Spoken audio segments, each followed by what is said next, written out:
All right, welcome in, you guys. Today we are doing commentary. We are the official English commentary of DRL Season 2. We are doing Winners Match 3. I guess I can show you guys the bracket really quick. Now, stream it. I think he's live. We just got to refresh. This is the wrong channel, is why. Okay, let me do that really quick.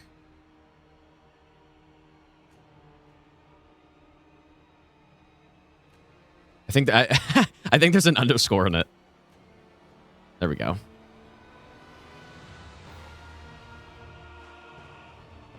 There we go. All right, they're picking their starting classes.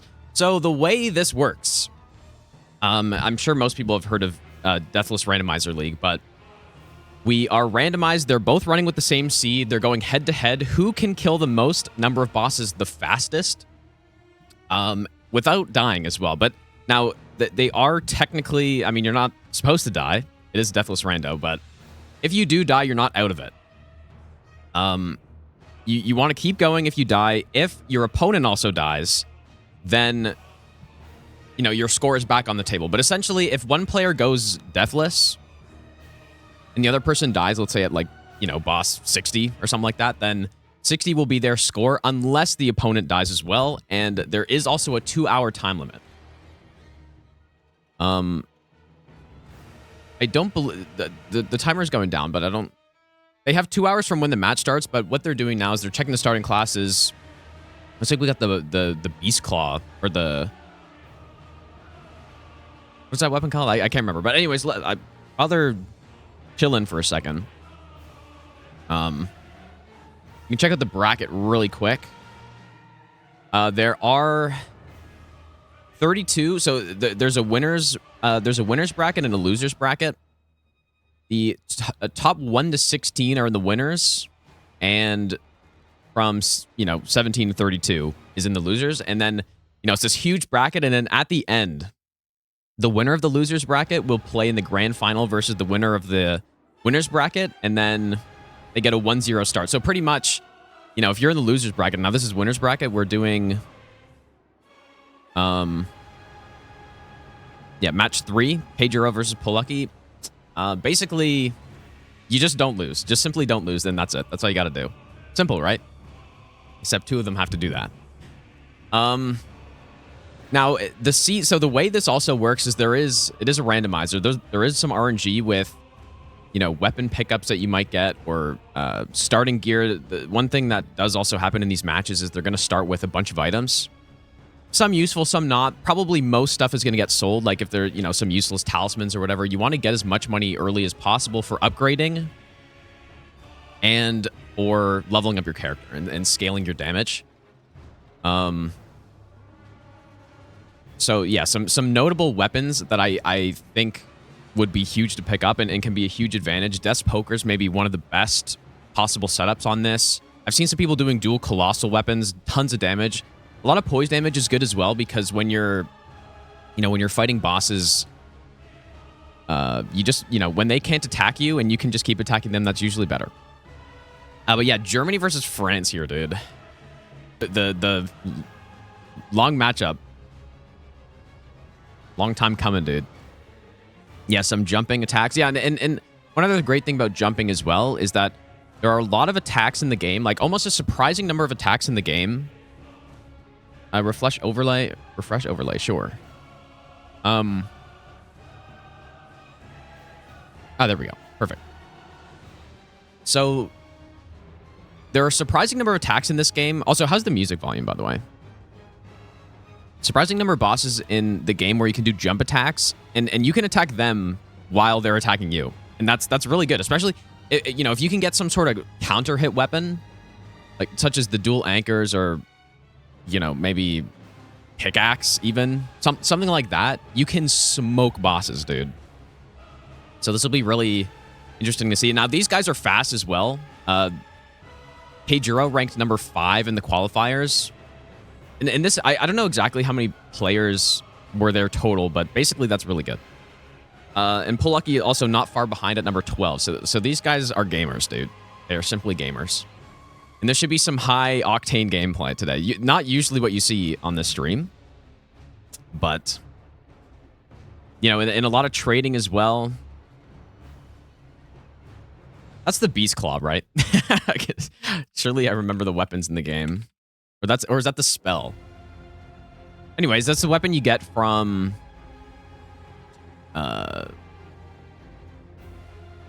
Garronk. But I don't think I remember how many death roots. I think that's from him, right? No, wait. No, yeah, Beast Claw's the spell. What is this one, though? I forget, dude. I forget. Yeah, Wash, dude. To be fair, this is a like pretty obscure weapon. I probably used it more in Night Rain. All right, looks like we're going, dude. But yeah, hopefully the music volume's okay. It's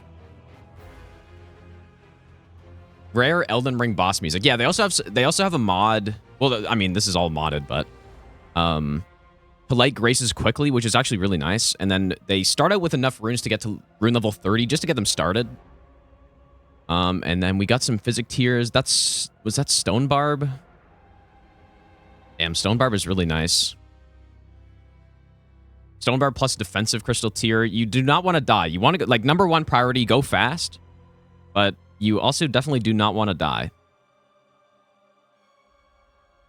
It's like the Beast Claw. I didn't read the name. Beast Claw Hammer or something like that. Got Erdtree Favor, got Dragon Crest. I believe that was the +0 version. Yeah, Sacred Tears are probably a good idea.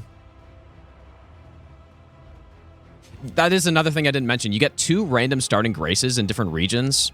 I didn't see where they were, but that can open up a lot of possibilities. Like, if you get like a Gelmir grace type of thing, but they do have starting grace in Liurnia.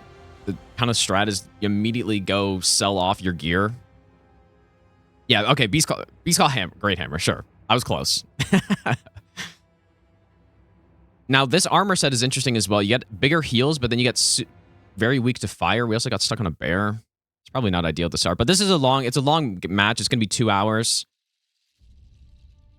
2 hours, lots of time to make up any time loss. Like, you're playing the long game. We got a Stormhawk axe in there. Yeah, selling off all the garbage. Talismans are worth a lot of money, dude.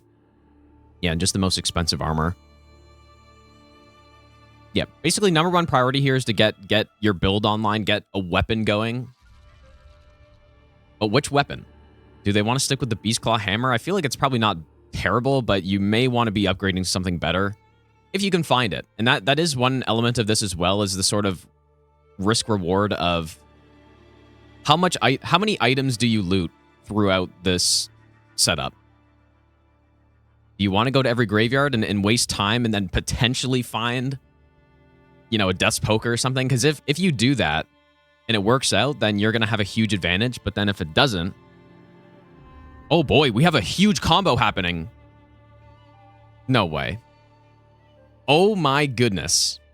Kayjuro is flirting with death. That could have been very quick. It wouldn't have been over, though, necessarily, but that would have been really tough to come back from. My God, dude. Yeah, poleuky going through it like Matrix, dude. Doesn't even get touched, I don't think. Simple. That would have been... that would have been quite a match. Man, this is stressful, dude. These guys are feeling... I can't imagine right there the panic going through. It's like, man, I don't want to die 2 minutes into this run and in the first round. But that was close. I did see an Alabaster Lord Sword there. That's surely got to be a good pick. And so one other thing that is enabled in this is when you upgrade one weapon, most people, well, when the upgrade is shared between weapons. So if you upgrade one weapon, then every other weapon will be upgraded to that level, but not the ones in your inventory. So what they do is they'll drop the weapon they want to be upgraded, upgrade something cheap like a seal because weight affects the cost of upgrading, and pick up the weapon, which will now be the same upgrade level as the seal that you just upgraded, essentially, right? So we got Alabaster Lord Sword. Yeah, the score is how many bosses do these players kill? That is the #1 goal. You want to kill as many bosses as possible without dying. And we had an insanely close call already, just in the setup section. But yeah, we're going to upgrade the seal. That's why we got all that money from those talismans. And then you'll see, once Kayjuro picks us up.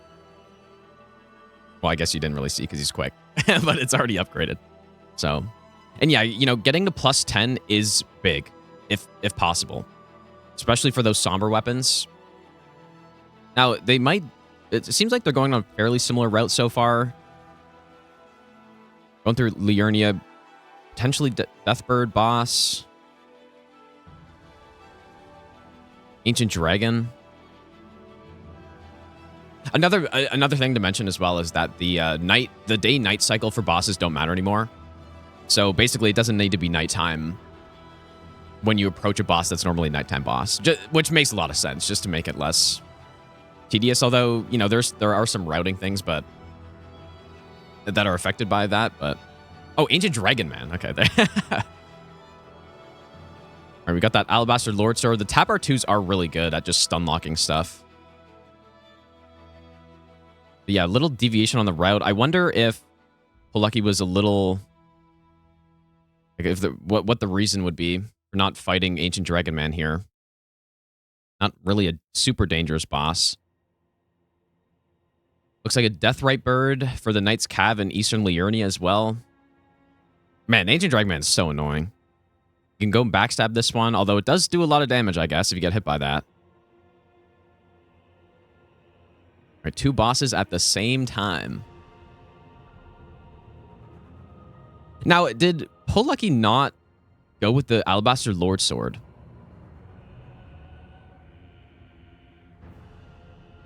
Probably a good play would be to have both online. I didn't catch if he bought it, though. All right, 1 boss down for each. And another thing as well is the score. So you'll see that they both have a score of 1 boss, but Kayjuro's in the lead with the highlighted number for their score, and that's because the time at which the player killed the boss was before the time that the other player killed the boss, if that makes sense. All right, we got Knight's Cav, very easy. Now, this is Beastclaw Great Hammer. I think has a pretty solid damaging Ash of War, but it might be a little bit situational. But Alabaster Lord Sword is just good on... Like, the R2s, the reason why this weapon is so good is because, first of all, it's a great sword with a great sword moveset. You can't really go wrong with it. But if you'll notice, these charged R2s take about the same amount of stamina as a normal R1 with most weapons.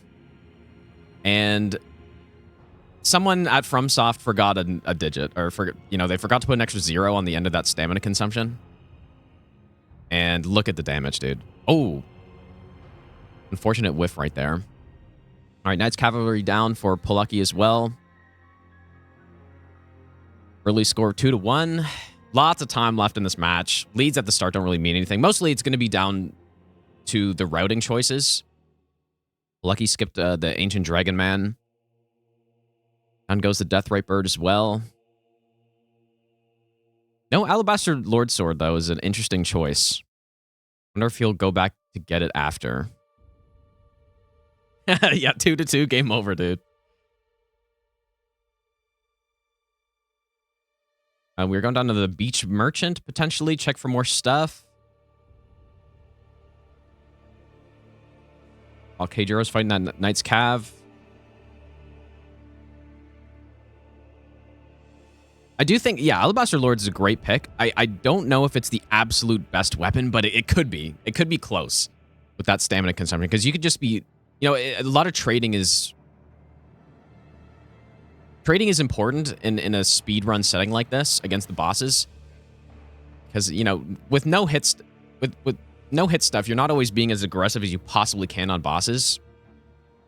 And Alabaster Lord Sword, you can just simply keep attacking all the time. And if you have a good armor set, which honestly, Kayjuro doesn't have a great armor set with high poise right now, but if a better armor set with a lot of poise can be grabbed from somewhere, then that could be pretty good. All Our Count Emir just goes down like the idiot he is. Garbage boss. Luckily, that was a fast kill, but... And I think that was some money, too. It might have been a remembrance of Fortisax, I think. All right, surely now going to get Alabaster Lord Sword. Yep, there it is. Yeah, and we're going to get the rest of the upgrades as well. We do have the reduced Smithing Stone upgrade costs on this, which does make it a little bit easier as well. Not as much money needed. Meanwhile, Kayjuro's going up. Eastern Liurnia going to the Church of Vows. Not sure if we... I mean, you may as well just fight the Bellbearing Hunter now, I guess. But there is kind of a big string of bosses. We got a bird pecking from behind. It's classic. Now, poleuky's all the way up at +9 already, dude. That's big. And I do think it would be worth... If you get... If you get an Ancient Somber Stone or even like a Smithing 25, just something to get you max upgrade, with those Somber weapons, that's a big deal. Going from +9 to +10. Now, you maybe wouldn't do it immediately, but pretty much as soon as it's reasonable. We have a trio boss. Oh, what an ugly boss trio this is, dude. Wouldn't be too bad, but... And this is where a strike weapon as well, like swap... You know, having strike against a Crystallion can save quite a bit of time. Because they have like 95% resistant to every damage type except for strike before you stun them. So if you have strike, just like this, you can do normal damage. It's a smart swap right there. That's nice. Like, that's what you'll see these high-level players doing. You want to be... You need to know the matchup with your damage type against bosses, and you want to be able to swap to it quickly and make that decision quickly and efficiently as well, so you're not, like, fumbling and dying or something like that. Yeah, that was a really nice swap from poleuky, and we have a 4-3 lead. I guess game's over. Surely, dude. No, we're just getting started. I mean, these guys could, depending on the seed, you could probably see a score in the 80s, potentially. We'll have to see, you know, RNG and stuff, but not sure what the highest score there has been, but, like, maybe close to 90. Yeah, and think about that, too, right? You know, these players are playing for 2 hours. Getting to, you know, mid-80 boss kills in 2 hours is pretty good, dude. That's some good boss pace. A little bit faster than... some of the no-hit runs that I do, right? A little quicker.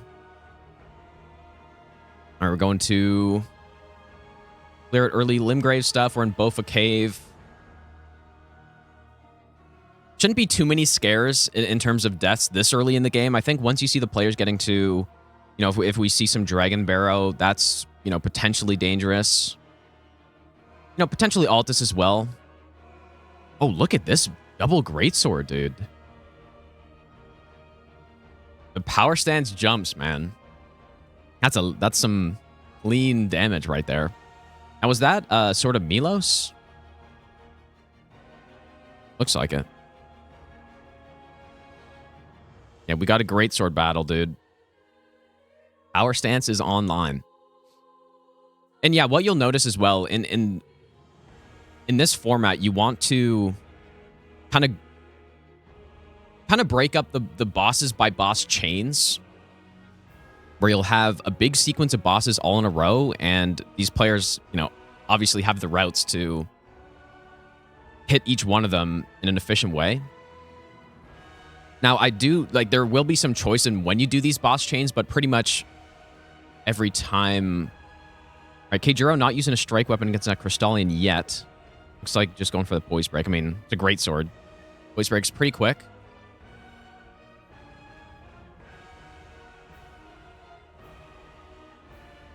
poleuky also just destroying... Man, it's early. They're smoking the bosses. We're +9 in Limgrave, dude. What do you expect? Yeah, not much danger yet.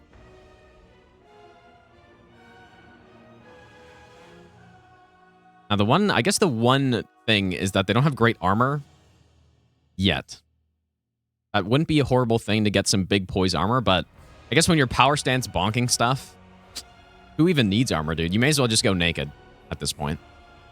The Giga Chad play. Just simply go naked and just start bonking, dude. Yeah, you'll notice a similar route so far. poleuky has a slight lead, a little bit ahead. I think The timer, so the timers that there will be some variation in the timers just because of like loading screens and stuff like that. So that is something to keep in mind. That's something that the overlay will also track as well. It should be a quick Red Wolf here. No power stancing though. So taking a hit. It's so funny to see that health bar, dude. All right, anything from this graveyard. So Lucky is choosing to route the graveyard. Didn't notice anything great. That's the thing, man. Like, the very hard choice in this format. Do you loot stuff? Because, you know, probably most of the time you're not going to get anything great. But then that one time that you end up getting, I don't know, you end up getting that Death's Poker or something, it's like, well. And if your opponent doesn't do it, and it's basically just simply game over. Unless they really mess up. Yeah, that's what's tricky. What's tricky, especially for me on this format, is it's a thing that scares me a lot. It's like, man, should I check it? And then, of course, the one time you don't check, it's like, oh, there it is. That's poker. Got a perfectly normal Ghost Flame Dragon fight happening. Strike is also good here. I'm not sure if it'd be better than Power Stance Greatsword. Look at this boss, dude. Look at this. In the shack. Half in the shack, half out of the shack. Actually kind of working out, though. Damage maybe isn't the best. I think that strike may have been better.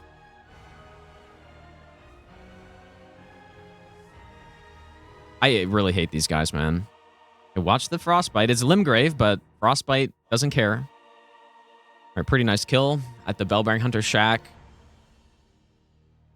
Kayjuro just slightly behind on the pathing here, but did kill that extra boss, which was the Ancient Dragon Man. Now we have the Deathrite Bird or Deathbird replacement.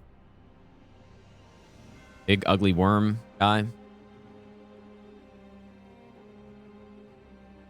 I think we just saw one of those jump attack cancels, which is some weird thing that can sometimes happen. I don't know if it's terrain or if it's based on the enemy. I feel like it happens a lot with Red Wolf, where you just do some jump attacks and then you just have no recovery animation at all. Fairly simple kill. Lucky takes a one boss lead very early. Yeah, no, tons of bosses around this area too. You got the assassin. You can drop down and then go do duelist into Patch's Cave, or Tibia Mariners over there as well into Kaled. Hard to say, I guess, if there's an objective best route for this. Maybe there is, but there are a lot of possible routes you could take. And getting money, getting money early can be really good. So if you can kill some high value bosses, get a bunch of stats going, basically just pumping up your damage is obviously good. Oh, look at this. The on top of the shack strat going for the head, I guess, but I don't think it's going to work. Yeah, that damage is not the best. Definitely the Power Stance Greatsword. Wow, the Power Stance Greatsword was much better here. This is so scuffed, dude, but he got the stun. But then where's the head going, dude? Yeah, that questionable strategy on top of the shack. We're gonna see some of that phase 2, maybe. Obviously, dragons have the super weak headshot. Wow, and look at that little safe pocket. That's so funny, dude. Okay, well, it worked out somewhat. Going on top of the shack. Sword of Milos also has a debuff, but I mean, I can't imagine it would be worth using for the most part, unless maybe super, like a super high scaling boss, but definitely not on Limgrave. Just bonk. Don't even think about it, dude. Just bonk. Grafted Blade. Gideon Helmet's probably better than, well, I guess probably not better. You're fat rolling. St. Trina Sword. There was also Giant Hunt there, but Giant Hunt is good for stun locking stuff, but it's not necessarily the fastest thing. I have to imagine just jumping, just simply jump bonk. Gonna be faster, but who knows? I mean, some bosses are really slippery, like an assassin. You could just stun lock, maybe. I could see it, but I like what poleuky's got going right now, but Kayjuro does have the extra boss skill. Still very early. Yes, this is the official English broadcast of, or commentary of this match. There's also a French one, but I don't know who's streaming that. Maybe Forsa, I'm not sure. I guess I could check really quick. But yes, there are English and French broadcasts for each match. And I will be doing several more matches as well. 2 more later this week, and then, you know, more as more matches happen. Yeah, this is definitely a really fun format, dude. Very fast. Yeah, and what these players are hoping for right now is just... Double Greatsword's a good build. Like, that's a very respectable build. I'm sure it would easily carry through the rest of this, but, I mean... Getting some bigger bonks, maybe, or... Oh, we got a... Oh, boy, we might... Surely no incident already. For poleuky. Had some issues trying to memory grace there. Yeah, like Death's Poker or something like that. We'll just shred bosses, so... And probably some better armor. You know, some big money is good, too. All of those things are what they want, but they don't know if they'll get them. Because it's random, of course, so... Dragon Barrow is also a very interesting area on these runs because you do get a lot of money, but then there's also very high risk of... We got Hero of Zamora just melting, of course. Very high risk of getting bad bosses over there. I guess one thing I didn't mention as well is Altus access. I didn't see what graces they started with, or the bonus 2 graces. Altus access is important on this. Getting Dectus, if you don't have, you know, anything close to Altus immediately, getting Dectus has got to be the best way to get up there. Going through the precipice is really slow. Not really something that you want to do. All right, we are going down to the Duelist and Patches section now for poleuky. We are checking Dragon Barrow, I guess, as well. Kayjuro is checking it right now. I like the play, dude. If you get big money, that's a huge advantage. Like, if you get some easy boss, maybe. Labyrinth? I mean, Labyrinth doesn't have a ton of health. I feel like this is dangerous, though. Okay, good attack. I like the payoff here. Now, I'm not sure how much money you're going to get from Labyrinth here, but... Just got to watch out for the spinnies. Nice dodges. Yeah, and the Tap R2 with Alabaster Lordsword as well does stun lock a lot of stuff. Nice stun. Oh, this is clean, dude. This is a good play. Oh, boy, that was very clean, dude. Now, how much money is Kayjuro about to get from that? Really nice kill. 78k.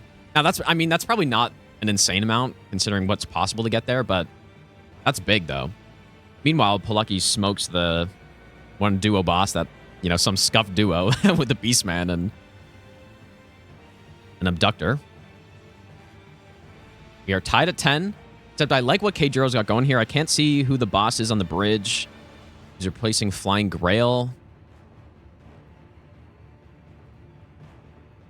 Oh, don't get health. Just get... We only care about damage around here, dude. All damage, all endurance, big armor. Who needs health, man? Surely no one does. Worst stat in the game. And it is... Is it Black Knight? Oh, it is. It's Edred. Okay. Not too tough of a fight as well. Can backstab. Backstabs are kind of slow. Ooh. Okay, well, that's big scaling, though. It's okay. It's going to be a slow fight, but...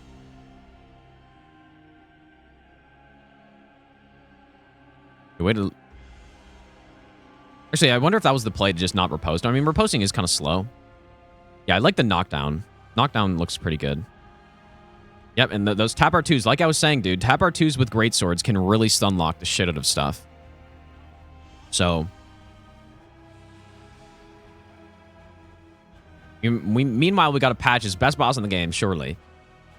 from poleuky. But this play from Kayjuro, I quite like it. This has been a little bit of a slow fight, but the money's going to make up for it. Beautiful. Simple stuff, dude. This is Black Knight in, what is it? Is it Fog Rift Fort, or is that the other one? It's it's the one that has the Spirit Spring up to it. And got a Remembrance. So now that's just a quick and easy 100k right there. Very easy 100k.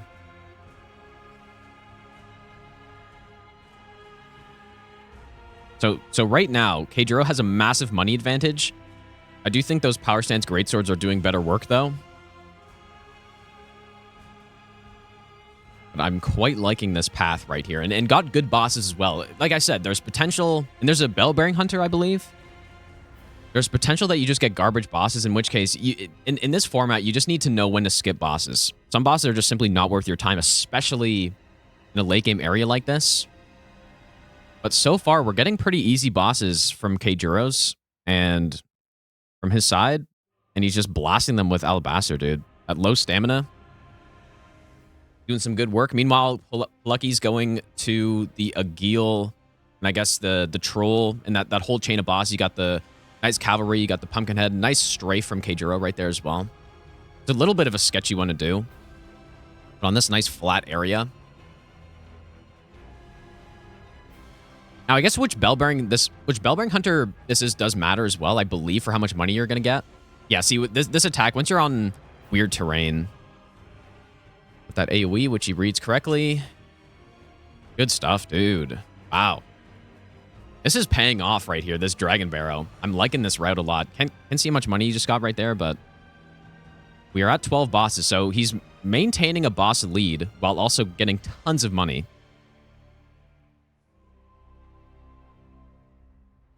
Which you would think will pay off later. The thing about the doing Limgrave route like this early, you get a lot of boss kills and you're cleaning stuff up. Potential to get some good items as well. It is sort of the safer play, though. Anything good from that? Not really. Nothing good from the graveyard.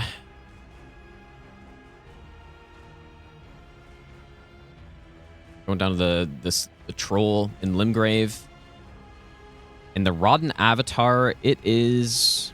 Can't tell. Ooh. Commander Nile, dude. This is scary to me. This is scary, dude. No Bewitching Branches or anything like that. I probably would advise leaving this one. But it looks like he's really thinking about it. He's really thinking about it, dude. Because now, the thing with this fight is it's going to be really slow, too. Especially picking these guys off one by one, which is the safe strat. Pureblood Night Metal from poleuky as well. I don't know if that does anything in this format. I don't really think so, but maybe there's something I'm not thinking about. Not like there are bosses over there or anything. Yeah, the Tab R2s will just unlock these guys. He is going for it. But yeah, once you get these guys down, this is not so bad. That Frost Stomp, like, this guy does have Frostbite, and Frostbite is bad. Frostbite's bad because not only do you get a huge damage proc, but then you also take more damage. And what ends up happening, a lot of the instances of Frostbite on bosses in this game, ooh, that damage is rough, dude. Also, Nile does a ton of damage without that Frost. This Frost Stomp is nasty. Nice dodge there, though. A lot of the instances of Frostbite in this game are in combination with other attacks, like a Deathrite Bird explosion type of thing. That's a very dangerous Frostbite attack. We're going to get away here. Meanwhile, poleuky continuing that Limgrave route. It's a huge punish here. I'm not sure if this Nile kill was super worth it. It's been very slow. Damage is low. I liked the other bosses. This one is a little slow.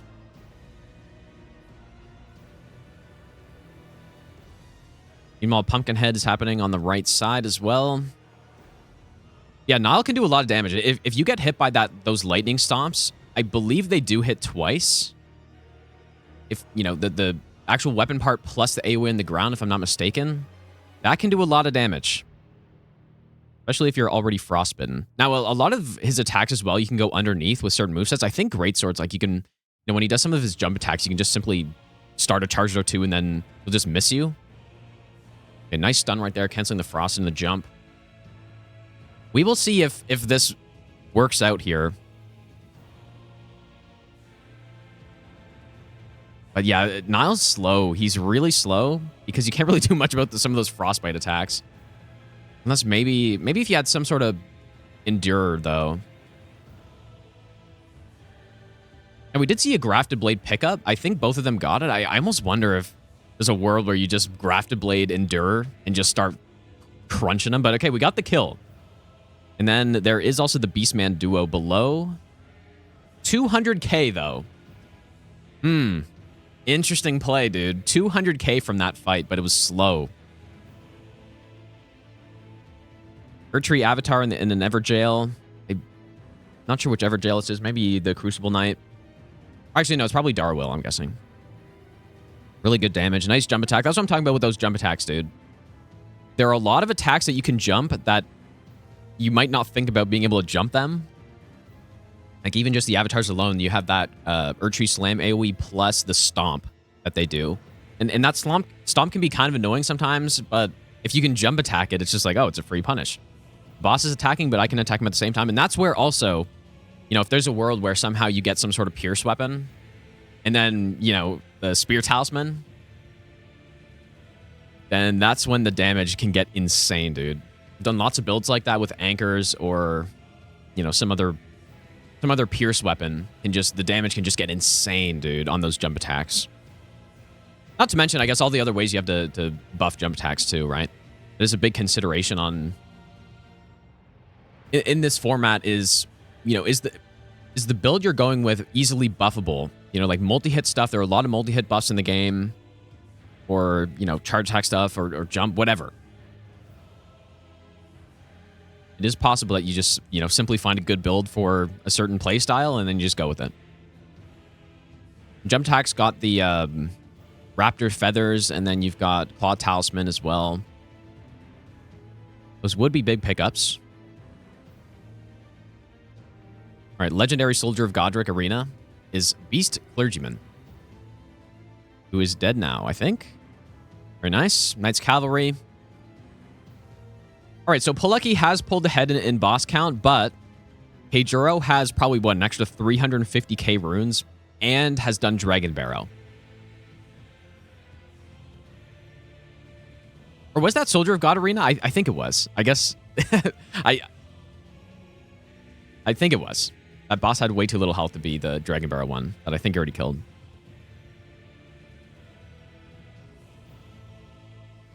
All right, some more back to early game. We're in the Black Knife Assassin. I guess Black Knife Catacomb, I think.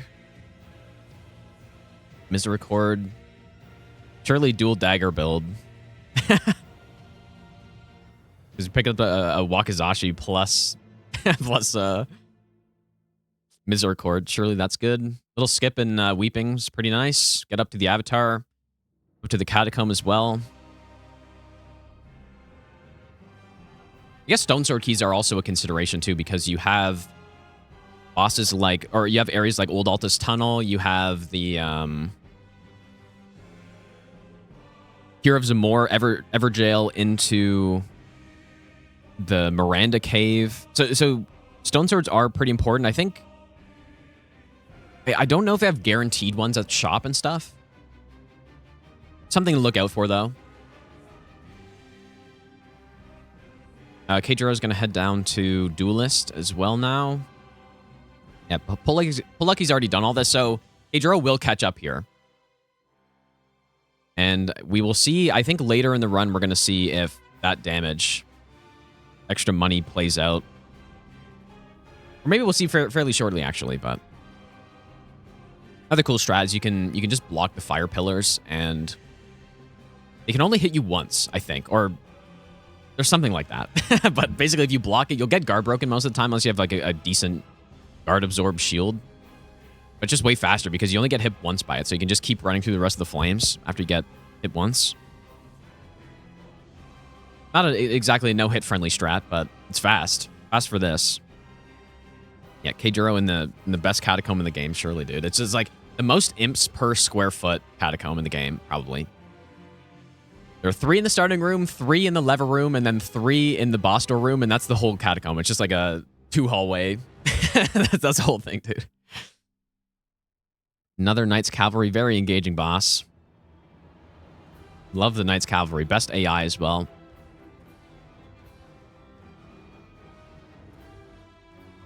Kayjuro's smoking that Beastman. Also getting the weak spot hit on the... I think there are snakes in there. Whatever they grab you with, you do a lot more damage to than hitting the outside of the abductor. Poleuky does still maintain a 2-boss lead. Kind of nice. Their timers are pretty much... like, they're within like 8 seconds of each other. For now. It's quite nice. We got an Estelle. Early game Estelle. We still got some pretty... still pretty healthy, actually. Maybe stun? Guess that would be one benefit of some of the bigger bonks, maybe. Just more poise damage, because the more you poise break a boss... like, you know, there are a lot of bosses in the game that... Estelle is one of them, where if you let them get to their phase 2 where they do meteorite attack, then you can't hit the head anymore and things slow down a bit. Like, Placidusax is another one. If you can stun the boss and kill him before he can do his super huge delay attacks, that's a huge time save. So I can certainly see why big bonks and big poise breaks, you know, going with like Stone Barb is really good. Very valuable in this. And it's, I mean, unfortunately, that does mean that some of the smaller weapons just may not be ever as good. Which is a pretty common theme in this game, I would say. Like, usually it's the big, hard-hitting weapons that are just better for everything. Maybe there are some exceptions, potentially. So far, so good from both players. We've had one scare. We had one instance. Kayjuro was maybe had 50 health left or less right at the start of the run. Or Lu Warrior, dude. Oh, and gets grabbed. That's a little slow. That's where you don't really want to trade, probably. Uh-oh. Trapped in the corner. Simply just kill. Nice. You know what? That can hit you numerous times, but didn't get hit there. Whiff, central. All right. Not the cleanest kill, but got the job done. I feel like a late game Horlu would be a little scary. Especially, like, you just can't trade. You can't trade with a boss that's just grabbing you all the time. It just simply doesn't work. All right, we have also a Storm Veil happening. A Margit kill. I'm assuming you wouldn't go all the way to Godric. It's going to be a little slow. But Margit's pretty quick, I guess.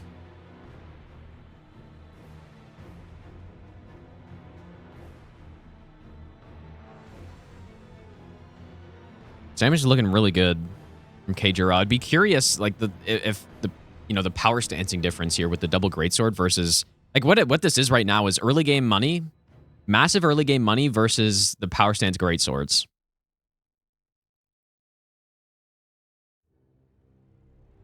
And it certainly was a sacrifice in time, but you have to imagine it's going to make itself up eventually. Hasn't yet, though. Maybe slowly but surely, each boss just being a little bit faster, a couple less attacks you need to do. We're going to Knights Cav, who's replacing the Death Bird in Liurnia. A whiff there.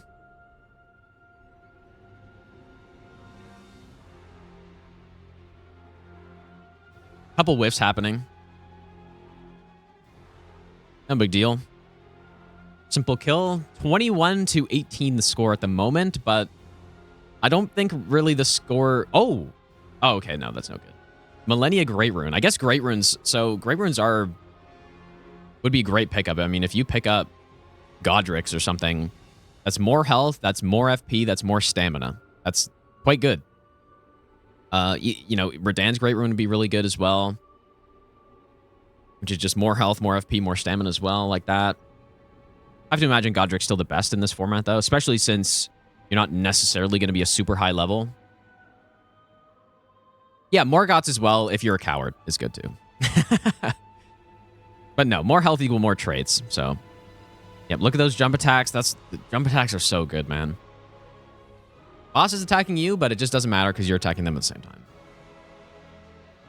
All right, we got a Star Scourge Radahn in a tiny arena, but he's going to get killed in 4 hits, so... Damn, dude. We have some really good builds here. I could imagine some games that, you know, both players are kind of struggling to find a good weapon.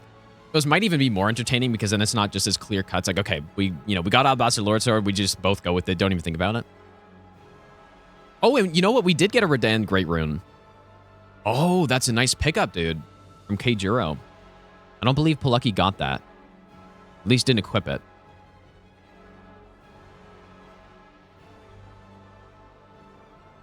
Yeah, it could potentially be a struggle, though, if you just don't find anything good. That's when, you know, you really have to make that choice. Is it worth, you know, going out of my way to look for something better? Probably, but, you know, if you go look and you don't find anything, it's like, well, I just wasted my time and I can't get the time back. Like, I literally got no advantage from going to look for 30 seconds in this graveyard for something. So, I think they also have Stone Barb. I couldn't see... I don't think that's the Charged R2 Talisman. I think they both have Stone Barb, which is... really solid. Yeah, that looks like Stone Barb. And yeah, we do have a left Dectus, I guess, from poleuky as well.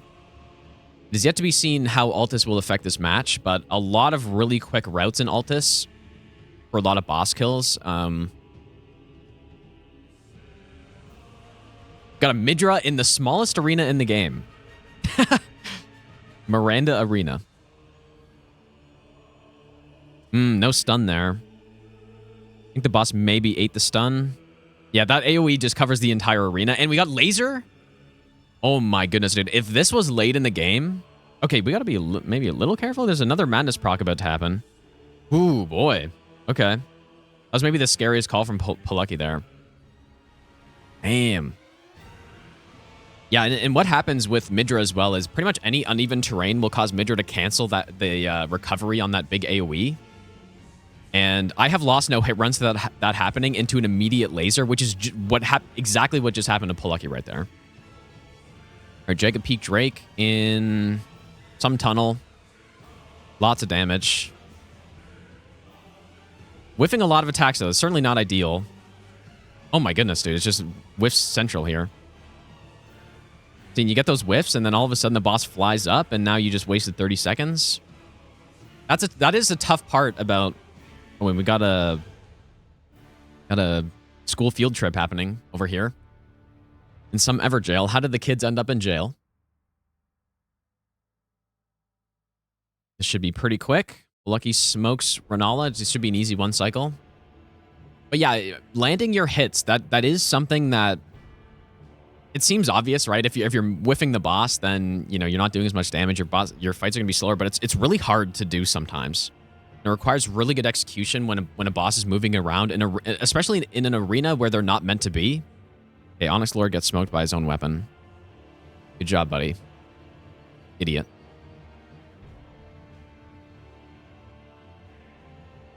Oh, the big Curse Mark of Death pickup. That's massive, dude. Surely. No, but yeah, the best players in this, and these guys are included in this, will be, you know, whiffing less often, for sure.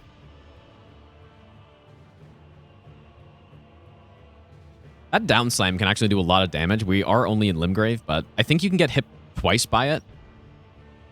And, you know, if that's late scaling, I think that health bar could just evaporate in a single hit if you're in the wrong spot.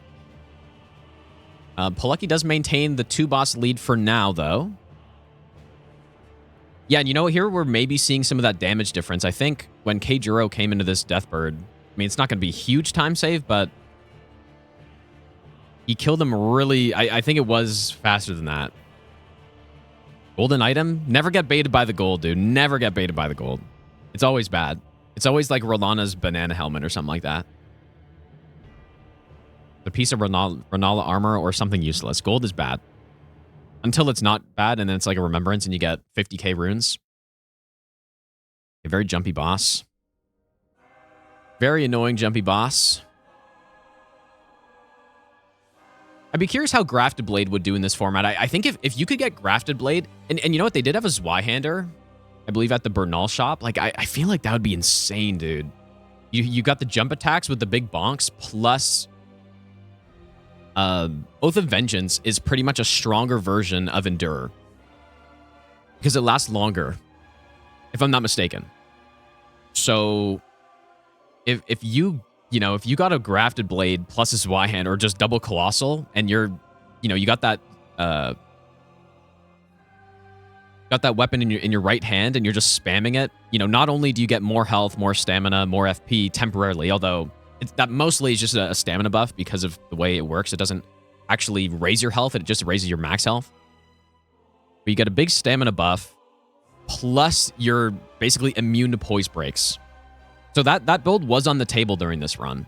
And it still is, I think, but I'm not sure if we're going to see a swap at this point. Very unlucky Retreat Avatar entrance here, and this Ancient Dragon Man is going kind of slowly.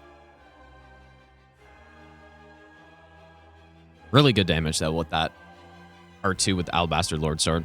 I mean, I guess the one thing about using it with the jump attack build, it still clearly is doing great, but you're not really getting the big advantage of the low stamina R2s, which is part of what makes it so good. It also does just hit like a truck, but the main draw of that weapon is those R2s.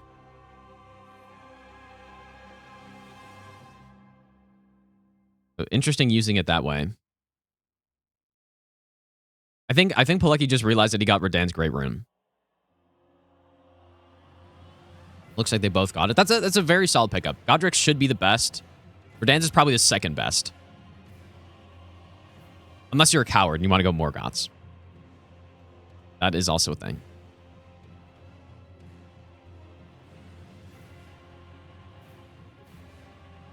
But I mean, if you get Morgoth's, then like you got to equip it, unless you have something better. All right, nice skip down. We're going to the Deathrite Bird in Liurnia into maybe the portal into the Revenant. It's the snail, Spirit Caller snail in Liurnia, which is whiffed a hit there. Oh, it's gonna teleport, but it should just. Oh, it actually did move. That's that's kind of funny, dude. Maybe a little suboptimal there. Probably could have killed it before it moved, but all right, nice cavalry kill in. I can't remember the name of this cave, but the Rune Bear Cave in Weeping. We also did get a remembrance of the sunflower there, whatever the hell that's called. So more money. So poleuky's kind of, didn't go to early Dragon Barrow, is short on a bunch of runes, but still going to reach a respectable level here.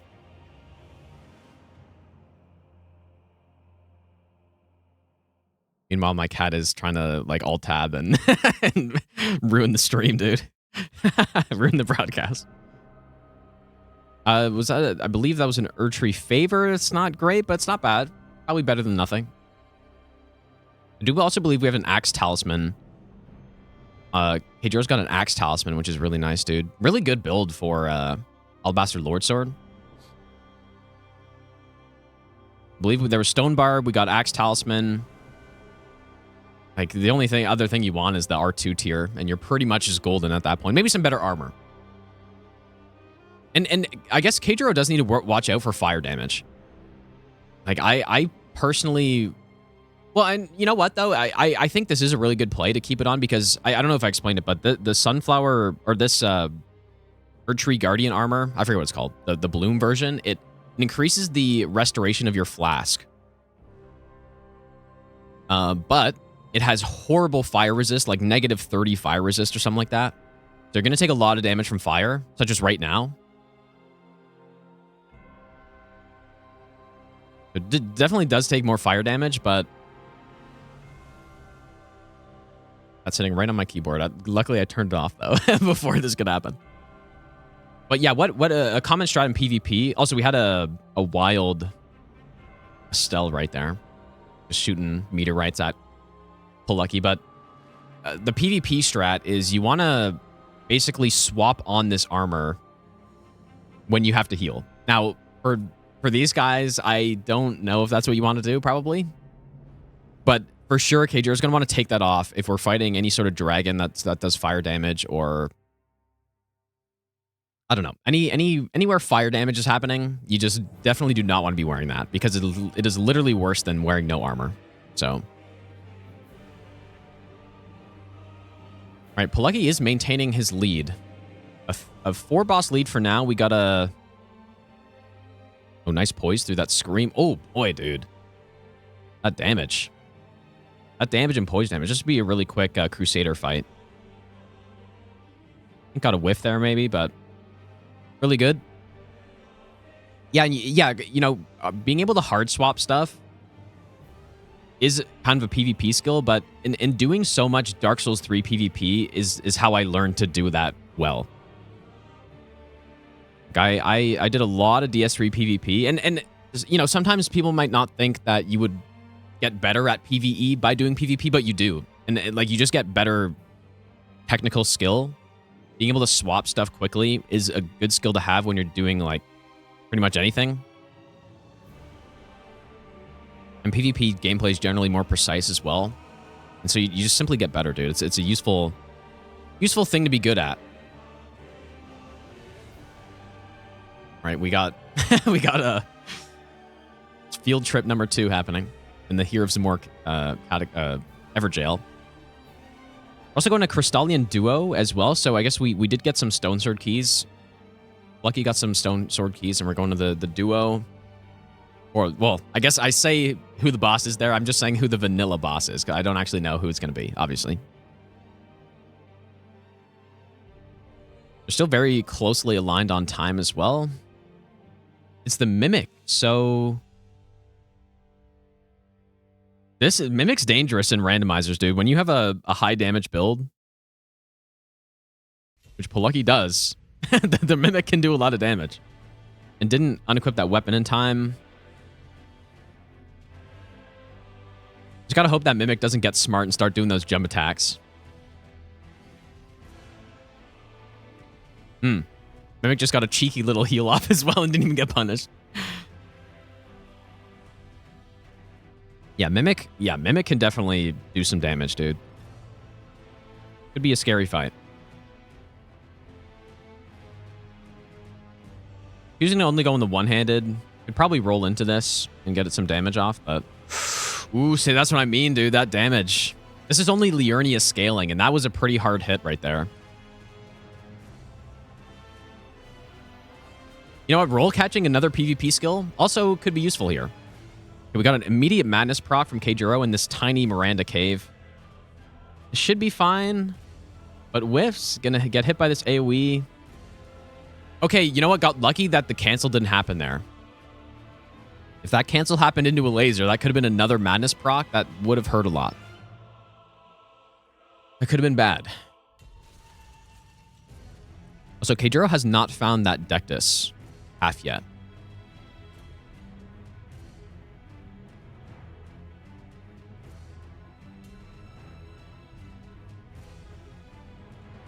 We're going to my favorite boss, Balls. On the right side. Good old Balls, Everjail. We'll be able to see if this Estelle is quick. I feel like the two-handed, you should... Like, the damage is definitely better. Unlucky teleport early, though, but look at that damage, man. Lots more damage from Kayjuro. And, oh, and that's the grab. You can do a jump attack on the head there. Still got a hit off, which is good. Upkeep that poise damage. Jump attack to the head here. The whiffs, dude. This is what I mean. You gotta hit those. Because now you get the super slow 4-hitting AoE attack. Misses again on the head. This is unfortunate, dude. This is probably going to be at least a 30-second time loss. Now is getting the meteorite attack.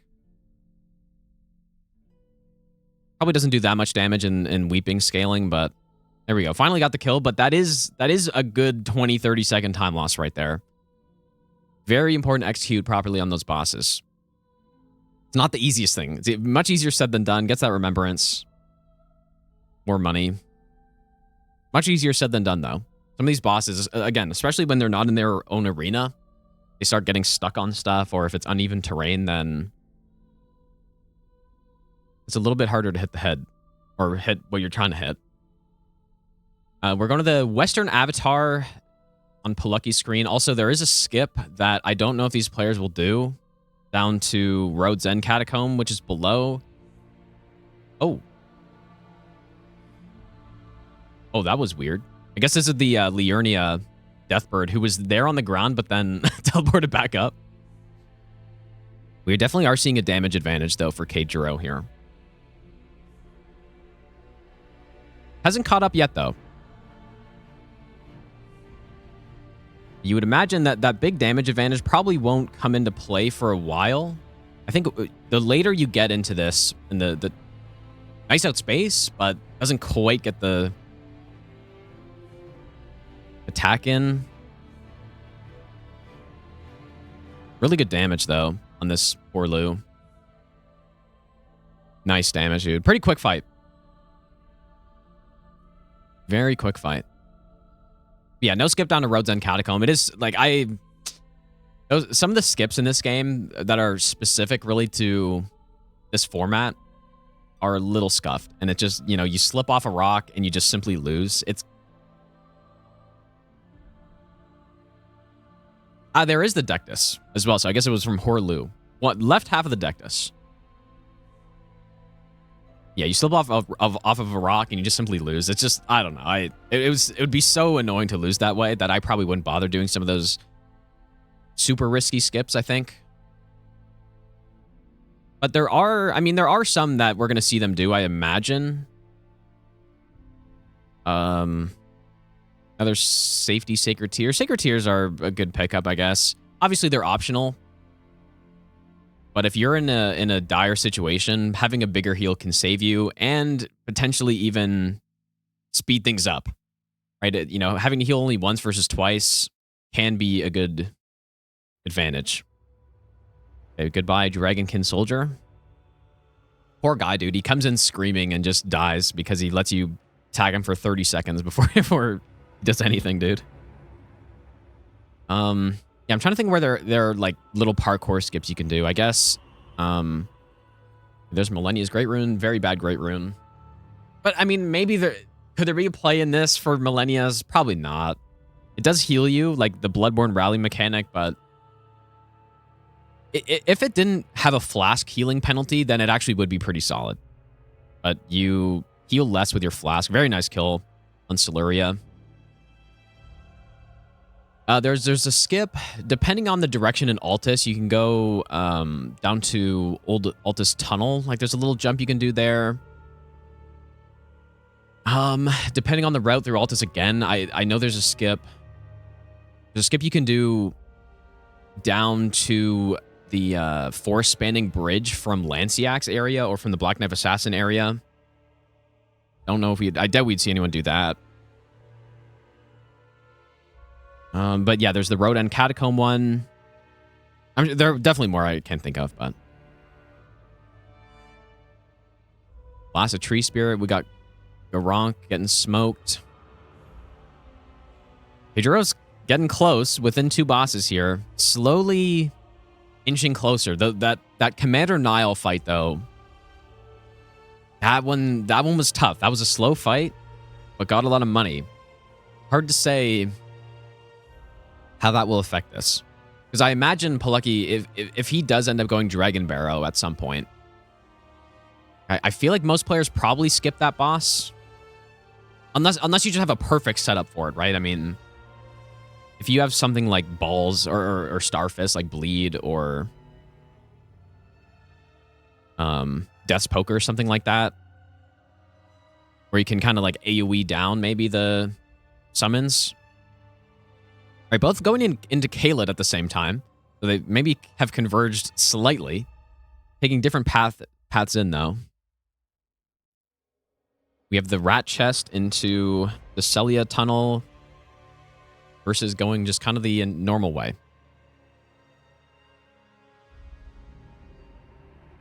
And so the path for Kayjuro here has the duo Pumpkinhead, which is a really quick boss. Now, there is also... You can go to Dragon Barrow from here, which is probably what they would do if they did want to go to that Bell-Bearing Hunter, but it's, you know, in the huge fight is over there. You'd probably want to go from here, but, you know, maybe not the highest priority fights. Yeah, and then keep going south. You get to Aeonian Swamp, where you have the Commander O'Neill fight. And then, you know, there's the X-Sykes, there's the Knights Cavalry fight. There's Cemetery Shade, which is just a couple drops down on the routes to go get to. There's the Deathrite Bird as well. Very nice Knights Cav kill. You know, it's funny, in these speed formats, I wonder if you get a Halberd Knights Cavalry, probably not early in the game would it be worth going for a parry, but I do think there's a world where going for... Oh, we got double hammer power stance as well. We got the Rotten Battle Hammer. The double bonk, dude. It would have been cool to see someone go with that Grafted Blade. I think we saw a Zweihander earlier. It would have been pretty cool to see if someone went with that. I feel like it would have been... I feel like it would be really good, but... what do I know, dude? And you know what? That rot could come into play too, because let's say you're fighting some boss, they get low health, but they're rotted. You can just leave. Like, you can actually just leave, save yourself a hit, and the boss will die. That is a thing that can be done. Okay, we are going to get a Bell-Bearing Hunter maybe, or maybe just checking the shop, or both. See what the shop, Dragon Barrow shop has. We got a Grey Club. Grey Club Bonk, maybe? I don't know if he's got another... Grey Club's a Colossal, right? Okay, who's the boss here? Ooh, Knight of Solitary Jail? Yeah, that is scary. That is not what you want to see. Keep jumping, lucky dude. Yep, there you go. Our duelist down. We're going to go see Huge in the Everjail on the left. Also got some rot greases. I mean, you could maybe try to use those. I don't know.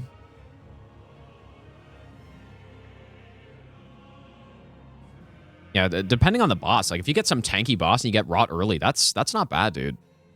It can save quite a few hits by the end of a fight. Yeah, quite a bit different paths we're seeing on this run, though. Like, very different routes, but... We got a Fortisax. Garbage boss. Yeah, you just would definitely want to tank that lightning. Yeah, big staller. I mean, he might fly up again here. Okay, maybe not. Should get the kill here. Nice jump attack. Stamina gets interrupted. Nice, doesn't whiff it. Good stuff. Like, that's another situation. You miss a few of those hits, and then all of a sudden, Fortisax is flying up again, and you just wasted another 20 seconds. Just like that, dude. The poleuky also smokes the Commander O'Neill duo fight, whoever it was. Doesn't matter, dude. When you got the double bonk, who cares who the boss is, right? They are going down anyways. We also have the abandoned cave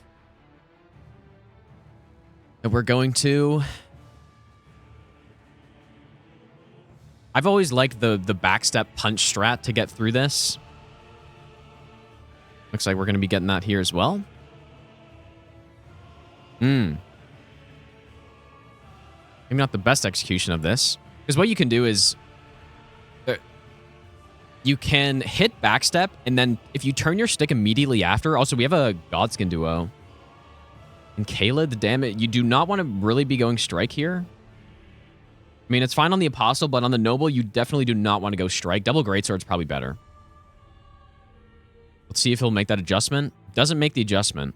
You definitely want to be swapping here. Because that damage is pretty bad. Yeah, he's thinking about it. I mean, probably the swap had to be done as soon as you saw the boss. But maybe swap now? No swap yet. Yeah, strike is very bad against the noble. And so if you get a noble spawn again, which you do, then your damage is still low. We also have a Bale fight in the Rot Cave.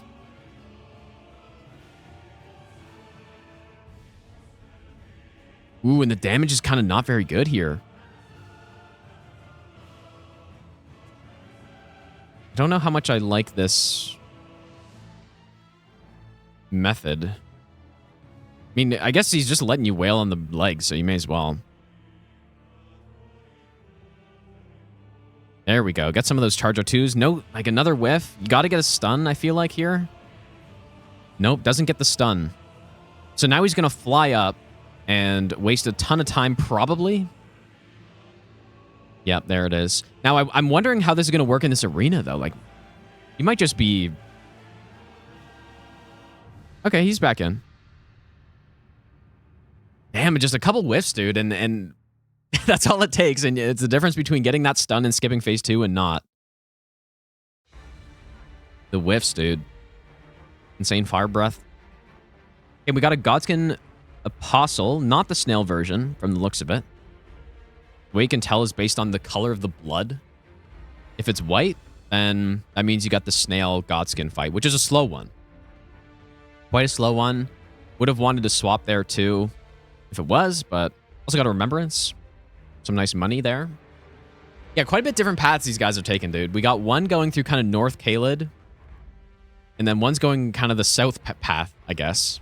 I mean, they're going to meet up eventually, but poleuky's still maintaining a healthy lead here for now. Wow, swaps to the Misericord for the post, dude. That's advanced stuff. Okay, nice swap from Kayjuro onto the strike damage. You get a stun on one more headshot. Or here. Nice. That's where you get all the damage on the dragons, dude. The riposte does a ton of damage. Maybe could have got one more hit off the head, but that's, you know, the most amount of damage you're getting is from that riposte, so definitely want to take that. You know, even the Ash of War on this weapon, Regal Beastclaw, it can do some respectable damage. Wouldn't mind seeing somebody try using that, but... Yeah, that Tree Spirit, garbage hitbox attack. Getting grabbed would be a massive time waste, dude. Nice clean kill. Yeah, 42 bosses with just over an hour in, dude. That's a pretty good pace. It will probably slow down a little bit. But yeah, Kayjuro's early Dragon Barrow is pretty much the difference right now. But will it pay off? Will it pay off is the question. I'm not sure. That Nile fight was slow. Not sure if I liked the decision to go for that. And right now, that is what the lead is based on. They both have one half of the Altus, or the, yeah, one half of the Dectus medallion. I didn't see where their starting graces were, I guess. So that is actually really important. At the start of the match, you get 2 random graces in some later area, and you know, if that happens to be like some Gelmir grace or something like that, or Altus, and you get Altus access early, then Dectus is irrelevant. But in other cases, you want to get to Altus somehow. Oh, farm and mountaintops. Okay. Well, mountaintops is interesting. Mountaintops is an interesting one. Another whiff from Kayjuro, dude. He's kind of whiffing a few attacks. You get a stun here. Okay. Renala doesn't have a ton of health. We got a Knight's Cav in, I think this is Pumpkinhead Duo Arena. Simply jump. Simply jump and L1. Taking the Misericord Riposte. Interesting. Misericord Riposte. Okay, we got a Stone Sword key as well. Like I said, that can open up, you know, quite a few bosses that are en route to other things. Yeah, looks like Kayjuro's heading into the Celia Tunnel. And then going to do that lower southern Caelid path. And Poleuky's now going to Dragon Barrel. Probably going to go check that merchant as well. Do huge. Like, at the very least, you want to do huge and the abandoned cave. Just see who the boss is. But yeah, likely going to just run away from when he sees that it's the Black Jail Knight, who is a pain in the ass. Does a lot of damage. Maybe he's a Giga Chad and you'll just fight him anyways. Yeah, still right now, we got a 5-boss lead. Kayjuro does have more early game stuff left to do, though. So it's not, like, the lead looks bigger than it probably is right now, but we'll have to see. Once they kind of converge later into maybe Altus, then that's when we will see. All right, we got the Celia skip right here as well. Pretty easy to do. You just jump off the thing. You want to delay your punch a little bit while turning into the corner. Very clean. All right, we're gonna do one hit and we're gonna evade the boss. Yeah, that's probably the smart play, I guess. Secretly playing while commentating. Yeah, I'm actually secretly playing for both players right now at the same time. Surely. All right, Poleuky's gonna head to the Avatar plus probably do the Catacomb and then another dragon fight. A Geel in a tunnel. I feel like these dragons can potentially... I've definitely seen ancient dragons get stuck onto some of the higher levels in the cave. A nice non-whiff there. Nice. Very clean. Yeah, Poleuky's got a great build for this guy, dude. Just jump attack. Oh, boy, that damage is nice, dude. Beautiful. Really nice kill right there. That was definitely a faster Ghost Flame Dragon kill. All right, we are halfway through the match. Poleuky's got a 5-boss lead, but Kayjuro has done more kind of setup, has more money. You know what, though? I'm not sure how much of a difference it's going to make long-term, though, because Kayjuro did go to Dragon Barrel early. Fought some slow bosses, especially there was a Commander Nile that maybe should have been skipped. But he did do it, and it was a slow fight. Got 200k from it. But has definitely put him behind a little bit. Yeah, they both have a great build. We have Alabaster Lord Sword from Kayjuro, and then we got Rotten Battle Hammer plus the Beast Claw Great Hammer with Poleuky right now. Both pretty good builds. I don't think you can complain much either way. I do think jump attacks, having really strong jump attacks is a big advantage, but they do both have the same setup. They have access to the same weapons. It looks like Kayjuro is actually going to swap to the same build with the Power Stance Great Hammer, so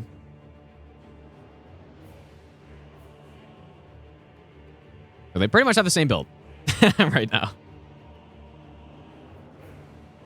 Which I think probably... Yeah, perfect with that strike damage. I would imagine this jump attack build is probably faster on most bosses. Jump attacks are just so strong in this game, dude. Wonder if I wouldn't be surprised if next Elden Ring game or something, they're just... It is really fun to be able to jump attack, but I wouldn't be surprised if it gets nerfed somehow. Especially just the fact that you can use such big weapons and attack so quickly. Man, it's really good. With the smaller weapons... Well, smaller weapons are just not really as good in this game, dude, so... Makes more sense that... Like, I think the smaller weapons have pretty more balanced jump attacks, but it is another advantage that bigger weapons have in this game, that they have access to such a quick attack that does so much damage at the same time. We're getting up close to 50 strength here with Kayjuro. I haven't seen what Poleuky's at right now, but there should be a pretty large level difference right now. Kayjuro does go with the non-bonk build here. I imagine is probably the right play. If done correctly, which It's not quite happening right now. See, at this point, I mean, probably just trying to go for those jump attacks would be better, but yeah, just stay in there. Another R2. Got to be really careful here, dude. Got to be really careful. Oh boy, that was so close, dude. And it's not, he's not even out of it yet because he just keeps getting interrupted with the heals. Kind of got aggressive at the wrong time there.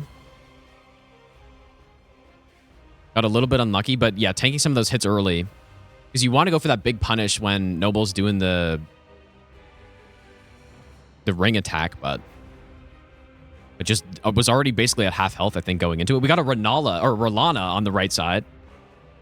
Big whiff coming in. This is a tough boss, dude. Now, luckily, it's still pretty early in the run, so the scaling's not that high, but I still imagine if you get into phase 2 somehow, phase 2 is going to be skipped here, surely. You get a stun. There it is. Beautiful. Yeah, if you get wombo comboed by some Altis Rolana, that could probably kill. The Crimson Bubble tier, nah. Probably not bad on a run like this, but just go damage, dude. I say Renena. Yeah, and you get both of them. One of the two.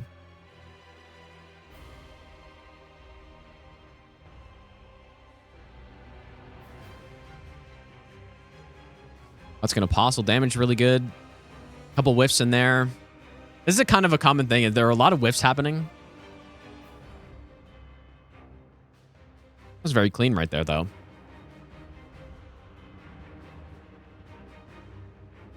Also, I guess not to mention, Kayjuro had that fire weakness during that Noble and Apostle fight, the duo fight, and so he was just straight up taking way more damage from those fireballs. Like, that was part of the problem. That's what I was saying. Like, if you encounter fire damage, you do not want to be wearing... You do not want to be wearing that armor. It's great on everything else, but like he did nearly just lose the run because of that.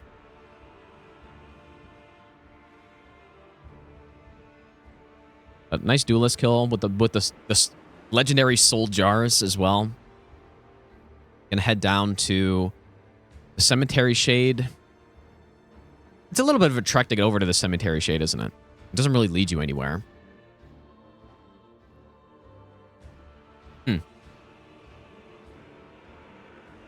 It's actually kind of further than I was thinking it was. I mean, obviously I've run through this a bunch of times, but we got a Radan who's getting smoked, as he usually does, I guess. Very nice kill.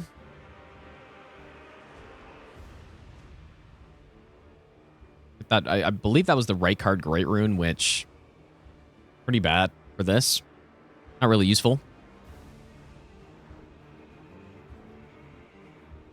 Poleuky still maintaining a boss lead here. I mean, it has grown to 5 at some points, maybe even 6, but we're having some Scorpion issues over here, and you don't want to roll in that rot because now that he did it, the rot's just going to keep building up. Doesn't have any bosses for it. Does have a Mark of Blessing, though, which cures everything, gets you to full health. Maybe it would have been nice to use that in some other spot, but that buildup is still going to be happening because it's on the armor, but it might not get procced. We'll see. I'm not sure if that was the best use case for that Mark of Blessing. Like, maybe... I don't know. Looks like he still will get rotted. Or, okay, maybe not. Okay, maybe it was worth it. Really just depends on the boss here, though, because you can just tank that rot. It's not really that much damage. It's not like it's, you know, Lake of Rot, super rot damage. It's an Elden Beast. This should be really quick, dude. You could easily get a stun. There it is. Simply smoke him. Average Elden Beast fight. And we got a... I believe Kayjuro already fought this Fortis Sax. Definitely did. The damage, though, I feel like the damage of the Power Stance Hammer is better. It's so fast to get the hits off, right? Like, problem with Alabaster is you got to just sit there and charging up your attack. But here you just simply... That's a stun, I think. I think that was a rare Fortis Sax stun, dude. The deflecting tier is actually... That'd be kind of cool to try to use in this. Maybe it would be too slow, but... I could see a world with the deflecting tier if you got like backhand blades or something. If you wanted to try to meme and do some crazy setup like that, but probably not. There are some pretty insane counter damage builds out there. Just not sure if it's fast enough for this. Yeah, Ancient Dragons can get stunned. They have insane stun resistance. Like, I think you deal I think you deal 40% of normal poise damage to them, or it's something like that. I don't know, but you do a lot less poise damage than normal to them, and that's why you never stun them. But yeah, you can stun them. Is it 75%? Whatever it is, they take way less poise damage. So that's why you pretty much never see it unless you have a build specifically geared towards poise breaking, which in that case you do actually see it. Like if you go with Bloodfiend's Arm and Stone Barb tier, and then you purposely go with lower damage so that you can get a stun, you will stun them pretty quick though, because you know Bloodfiends is still insane. I'm kind of surprised not taking the lower route here in this cave. It should be faster. There we go. You actually got helped along to take the lower route, but it is maybe a little riskier, but you simply go for it, dude. All about speed.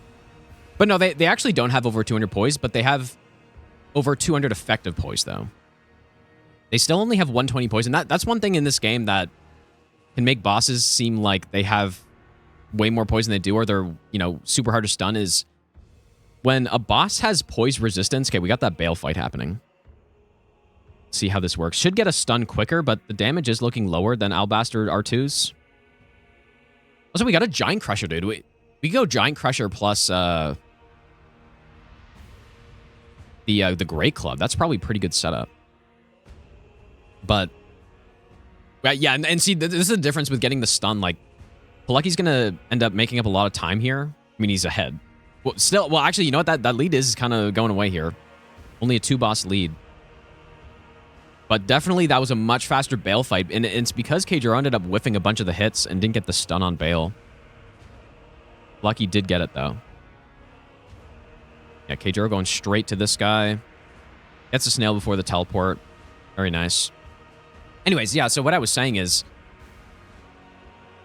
certain bosses that have poise resistance or resistance of poise damage, they're made even harder to stun because they have the poise reset timer of a boss that has, you know, 120 poise, for example, right? So with Fortisax, he has effectively way over 200 poise, maybe even like over 300 poise. I'm not 100% sure. But because his actual poise value is 120, that means he gets that what is it, like 8-second poise reset timer, compared to a boss that actually had 300 poise would have like a 17-second poise reset timer. The numbers aren't exact, but you get what I'm saying. Well, maybe you don't.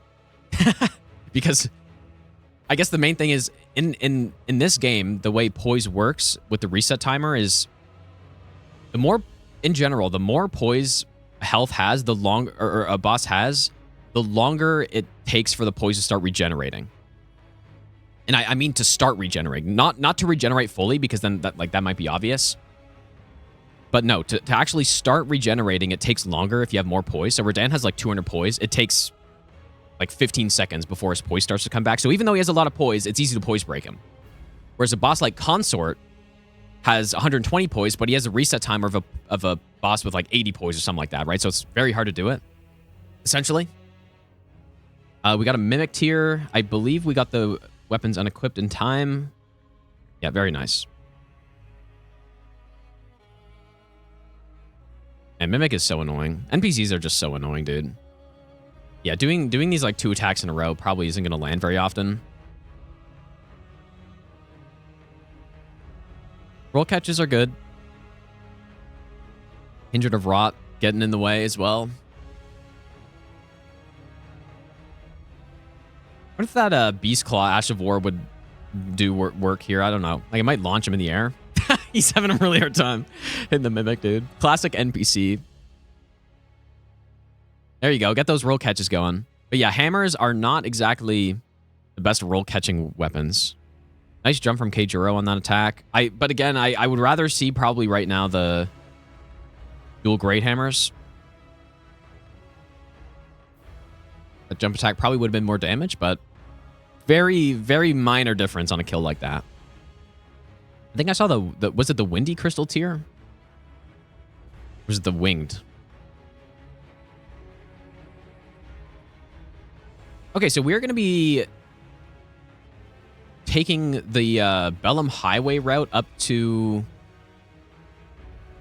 Frenzy Village, I guess. Now, there are definitely two ways you could go here. You could go from the upper route. There are at least two good ways to get to the what the hell's the place called? The Mausoleum area. Poleuky's choosing to go through this route, which would be good, I guess, if Dectus is on the table, but isn't getting the grace. Yeah, you can either go this way or through Church of Vows, and then you can jump down from there. Royal Greatsword. It is a weapon that has Frostbite on it. On the Ash of War, at least, but not the best. I guess you just tank a Frenzy proc here. It's a little annoying. I feel like the other way, I would probably be inclined to go the other way. Also, Kayjuro's got the Mimic in the Crystallian Duo Cave.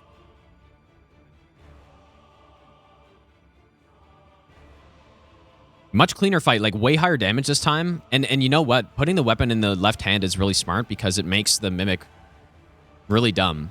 And the Mimic will have a harder time using the weapon. But you know what? We may actually see the first time Kayjuro gets a lead here at a meaningful point in the match. So Kayjuro has caught up and has officially now, at least for the time being, taken a one-boss lead. So that early Dragon Barrel route, they're both on really good pace. That riposte was a little unfortunate. But yeah, over in northeast Liurnia, you have the Avatar directly into, I think it's Black Knife Catacomb, something like that. Millennium Remembrance, but there are two bosses. The two boss dungeons are very high priority. So this one, and then in Altus, you also have the one with Gary. The idiot Gary and the Invisible Assassin are up there. So now I don't imagine anyone would do that skip in, I think it's Sage's Cave. All right, we've got a Red Wolf. Red Wolf, kind of annoying. Luckily, the damage is really high. But yeah, this boss can just, like, even with high damage, can just waste a lot of time. Would have liked to see probably an outspace on that attack, though, which probably would have killed, but still got the job done. But yeah, this is getting close, dude. I really like what Kayjuro's swapping pretty well to the situation. Just, you know, changing up the build depending on what he's ending up fighting. Maybe I wouldn't mind seeing those power stance hammers a little more. I think on that Red Wolf it might have been a little better potentially, but oh boy, okay, this is actually a dangerous section. Poleuky is in that Black Knife Catacomb and is getting fired at in all directions. Does get up though. I could certainly see this place killing some people because if you get bad enemies there and then, you know, next thing you know, you're getting knocked down and you're underneath a trap and you're just dead. You're getting guillotined, dude. I'm certain that would have killed some people at some point during the season or during the qualifiers. Okay, we got a Deathbird. Kayjuro was also confused about that. A Romana in this arena is probably not bad. Probably not that bad, actually. Because now the boss can't really get away from you, and especially with this damage. Ooh, that's a tough whiff, though, because now I don't think there's any way you're getting this kill in time. I feel like maybe you could have gotten the kill before this. How is this going to work here? Oh, my lord, dude. That damage. This is quite a time to swap stuff. Getting hit from outside of the arena. Wow. That was quite a swap in the middle of that when you were down to a quarter health, but yeah, those butterflies, dude, the way they concentrate in some of these arenas, I've done Deathless Randomizer runs where that exact same thing happens to me. I'm like, oh, I'm safe from the butterflies, and next thing you know, I get hit by 3 of them at the same time, and I'm on 1 HP. That happened to me during the DRL, or sorry, the French challenge in Limgrave. I was low health, or I was, you know, super early in the run, and I get Roman. I'm like, okay, this is fine. And the next thing you know, I'm standing where I think is a safe spot, and then I'm down to 1 HP.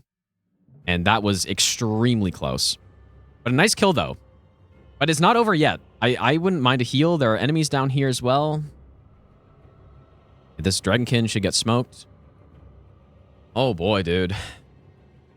The danger in this catacomb came from a spot that I didn't actually think it would come from, which is a boss. But he got through it.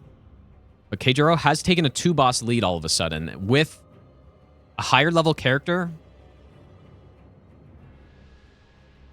and simply more damage. So we are very close here, though. And their timers are literally like 2 seconds off, which is great. Okay, gold free, very easy, quick kill. Got those jump attacks, and like it's insane that you can do jump attacks with weapons like this and still recover in time to roll the next attack that he does. Right? Because certain weapons have a hard time with that. If you're using a single colossal or like even a single great hammer, you're probably in time, but the fact that you can use 2 and just get way more damage and still be in time to roll the next attack is quite something. Now, you know what we're going to do, I think? We're going to go through Malekith and then access Altus from there? Okay, so I guess, you know what? I guess Deathless just doesn't mean anything then. If that's a thing you can do, that is what we're doing, because I don't see why else you go fight Malekith right now. Also, Legendary Godefroy, the lore legend. And here from Kayjuro, we're seeing the other route through to the mausoleum area. We just jumped on the rocks. I mean, I would be curious on the timing difference going the path that I normally take, which is around the side, and then doing the skip up the statue to the avatar. I feel like that's probably better, no? Okay, and we got a DRL. Now, this is a 2-phase boss fight.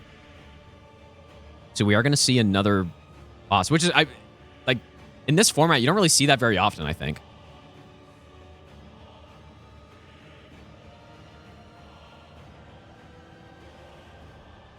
The DRL goes down. Good phase 1. Oh, very bad phase 2. Really, really bad. This would be a great time to have, like, Rot, maybe. Which he does have. But he had some Rot greases that could have been used.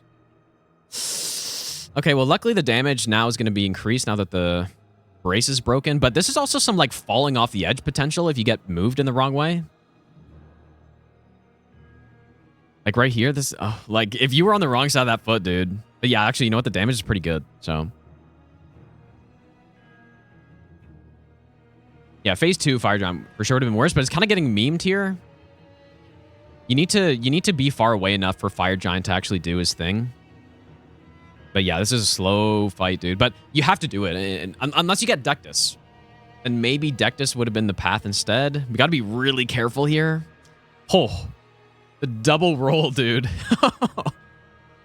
They couldn't see what he was doing there, so he didn't roll it. It should get the kill here, but a whiff.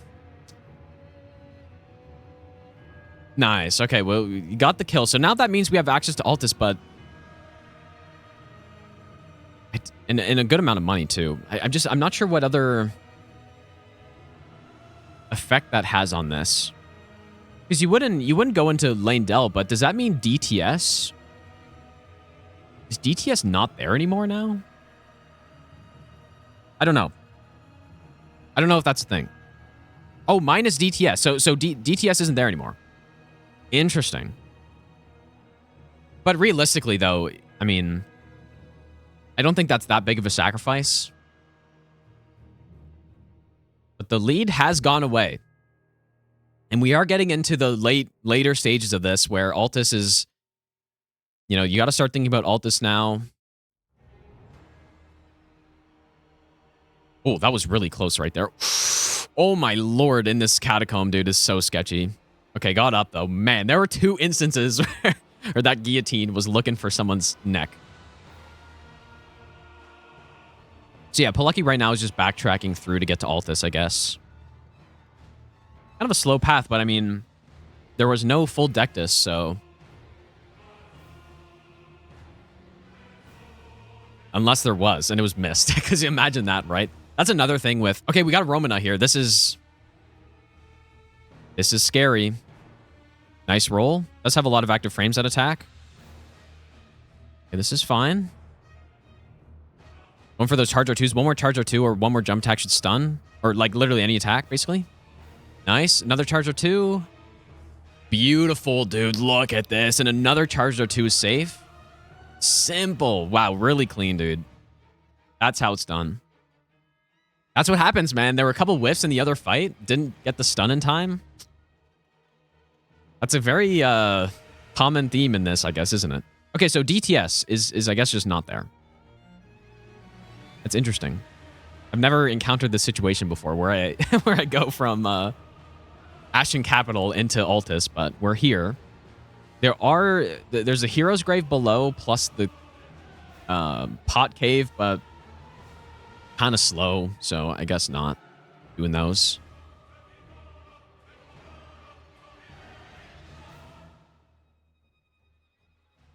But yeah, I was gonna say, you know, if one player, let's say, goes Dragon Barrow, and then, you know, they find the Deathless or something like that, like that's a huge advantage in this case.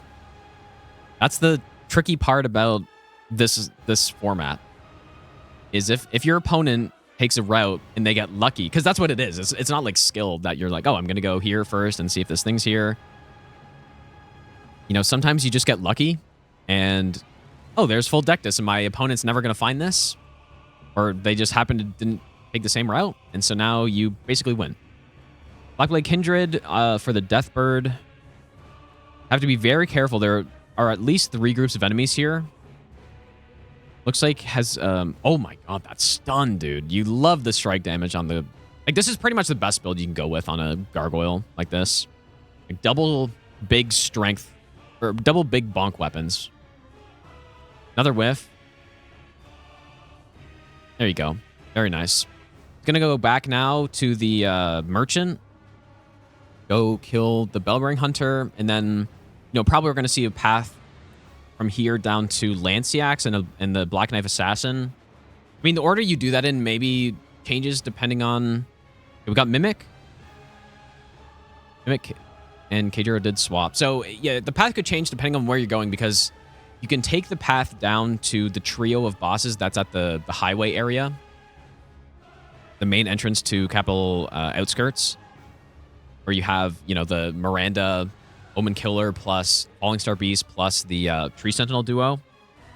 So you could do it that way, or there is that skip that I would be surprised to see anyone do down to the Crystallion. And then you would do Crystallion into Wormface, probably into Apostle that way. And then, you know, potentially into the Sanguine Noble. So... Kayjuro is kind of a little unsure of what to do, I think, right now. I think this is Altus time, but... Meanwhile, poleuky is in Altus. Like, this is an advantage for poleuky right now. But Kayjuro's going to just keep clearing out Kaylet, I guess. We're going to the Magworm Cave, maybe. There's nothing else really around here.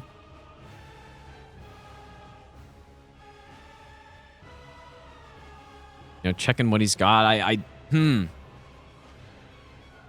He will have to get to Altus at some point soon, I think.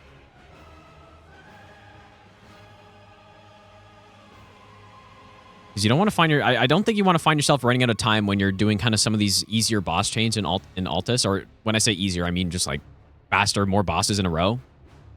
But I like what poleuky's done here, though. I think poleuky will catch up, at least temporarily.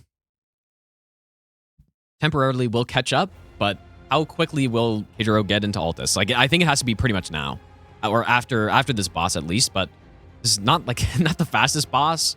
Plus, there's nothing else around here, so I don't believe poleuky went here.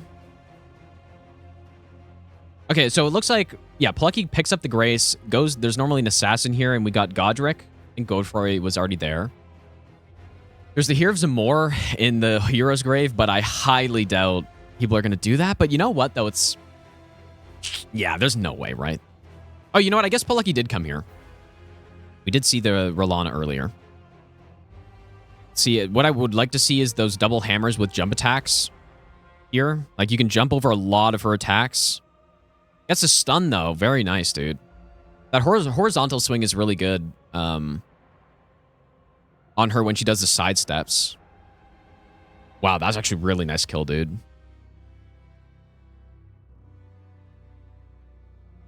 Yep, no Deathless. There we go. All right, that was the right choice, I think, from Kayjuro, probably. You know, just check the last spot that you have available. See if it's Deathless. If not, you got to get to Altus. Okay, we got a Worm Face for the Lanciacs. I think poleuky is doing the first route I was saying with. Man, goodbye, Worm Face, dude. Oh, watch the Death Blade. Was a little close. But yeah, doing the first route, you kill Lanciacs, you jump down the Spirit Spring, and take out the trio of bosses down there. Probably. It kind of maybe depends on the duo, who it is. But then also, there, you know, we're getting into territory where, you know, potentially see a bad boss, you're going to skip them. Some nice strays from Kayjuro as well. Nice DRL kill, dude. This is going to come right down to the wire, I think, man. I do think Kayjuro has the advantage right now. You get a stun really quick here. Nice damage, dude. This is going to be a faster Fire Giant. As long as no whiffs here. It doesn't hit the ankle on that one. To get another R2. Probably could have landed another charge or two there. Is hanging back, but doesn't... He's going to roll again here. Yeah. Man, he goes so far when he rolls. It's so annoying. A golden item. It's the Euphoria, which... Hey, we got to really watch the edges here, dude. On Kayjuro. This is not safe. Oh my god, dude. That was so close. I don't know if you realized how close that was, but... It's getting really meme RNG here. And attacking that ankle is not going to do much. That was literally a foot away from being knocked off the edge, but gets it done, dude. Gets it done. Green Burst tier is a good crystal tier, but probably not better than what they've got right now. And we got another noble. This is the snail. We got the snail fight, and again, poleuky's not swapping from strike, and is also fat rolling. And fat rolling is not great because your stamina, like, who cares about the actual fat roll part? It's your stamina. Comes back way slower, so... Nice dodge. The damage is still actually pretty damn good. Jump over this. A little early. I mean, we're fighting a lot of bosses here. They're going to be mistakes, dude. It really just comes down to who makes... You know, especially if the RNG is pretty much even and both players are getting the same type of build, or they both find the build, it really just comes down to who makes less of those little mistakes, like the little whiffs or the, you know, getting hit by the extra attacks. Those really do add up when you're fighting potentially 80 bosses.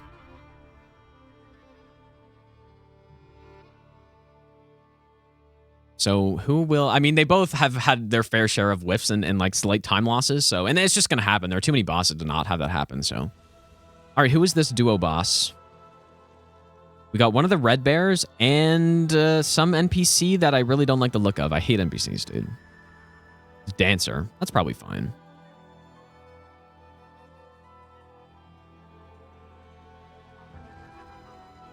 Let's see some roll catches here. What about the Alabaster Ash of War, which is like one of the probably least used things in the entire game, because if people get this weapon, it's all about that. Or two. This is going okay. Damage of the Dancer is really bad, actually, so... Maybe that fire perfume would do a little bit more. We've got 25 minutes left for both of them. And I would really be interested to see the grafted blade. I feel like they could have gone with that, and it might have been insane.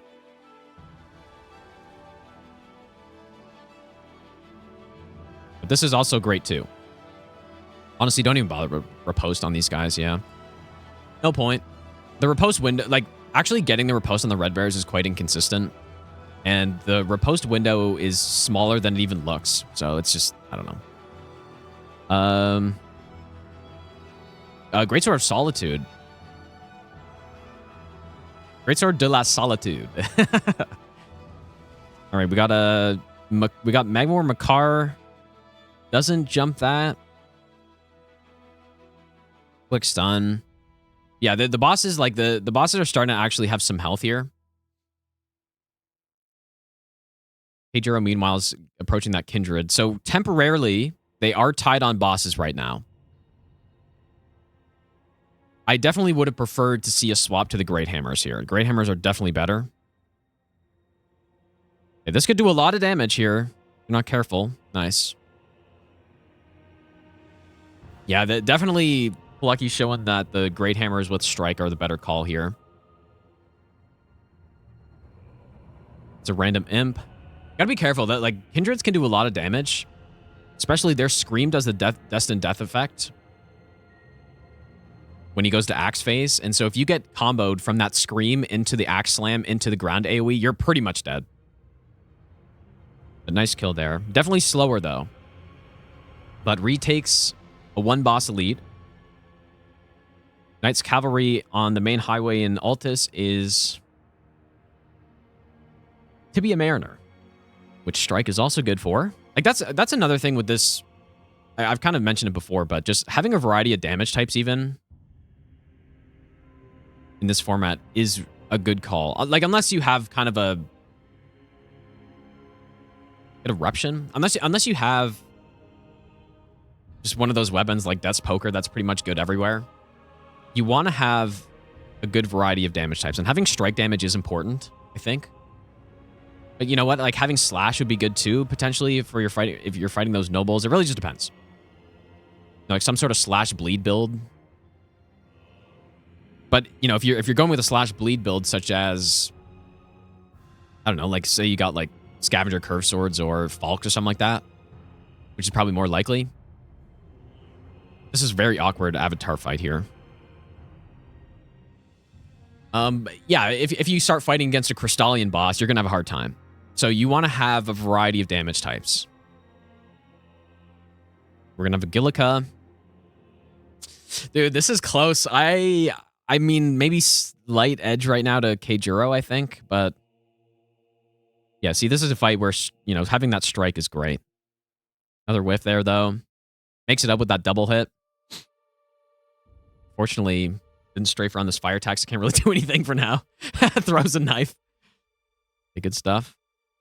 That could maybe hurt a little, but strafes it nicely. So from this path, we've got who? The Mariner, which I don't think we went over there yet. There's the Sanguine Noble. There's the Old Altus Tunnel. Now going to Gelmir. I don't know if going to Gelmir's the play. I mean, you could take the chain of bosses that has the Kindred of Rot duo plus Magma Worm plus Demi-Human. Yeah, I don't want to get grabbed by that. That's instant rot. But we have a duo with a Clean Rot Knight and a Crystallian. Some interesting duo bosses in this. Not really faring super well here yet. There you go. Nice.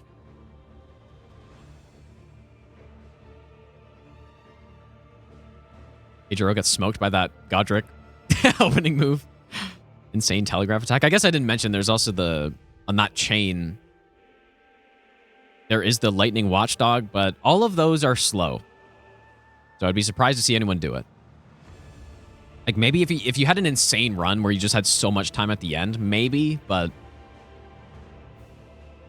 it's just a lot of distance need to be covered, and then you need like Stone Sword keys.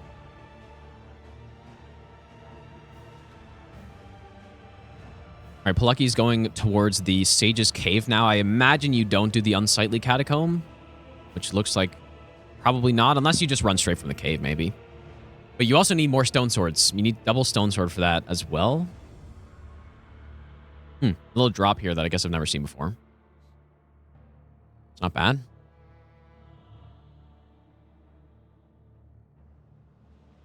This is really good stuff, dude. This is a really good match. This is a really good match. I mean, they're at 20 minutes remaining, and the lead is up for grabs right now. Like, poleuky takes the lead temporarily. Kayjuro's about to take it back. The thing that Kayjuro has, though, right now is he just has more Altus bosses left. Like, it's really going to be so close, I think. A nice worm face. No Deathblight scare this time.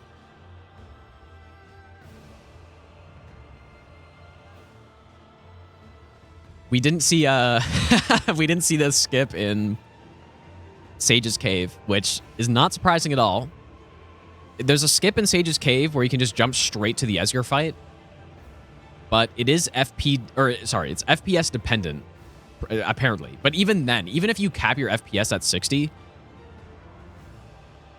like, apparently it needs to be at a multiple of 3 FPS or something like that, is what I've heard. And when I tested it, it did seem to be the case, but the vanilla game runs at like 59 point something FPS or whatever, and apparently that's what causes the inconsistency on the jump distance for that skip.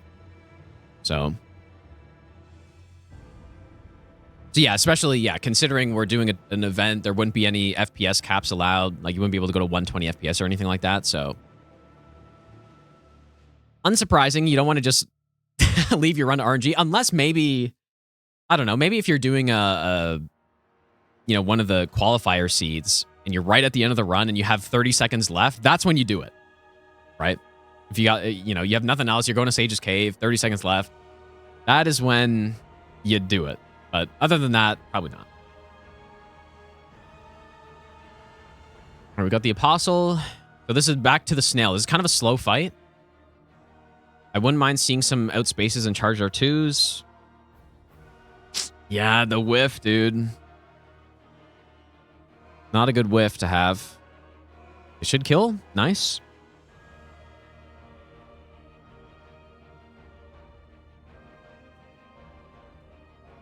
Charge R2 here. Maybe a little late on it. Not the easiest thing to time. Okay, outspace charge R2 or circle around. It's good. Stun. Nice, dude.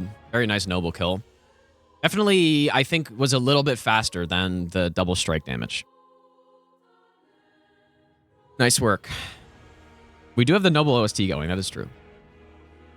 This is the first time I've listened to Elden Ring boss music in probably 4 years. It's not that it's bad. It's just I usually don't play it, but it is good. This is a banger, dude. 66 to 66, dude. Kayjuro does have 2 quick bosses here to fight, or relatively quick. Or 3 maybe, but it only counts as 2, I believe. Yep, you kill Dancer. Gonna skip it, actually. Interesting. Skip it for now, at least, but I don't know if I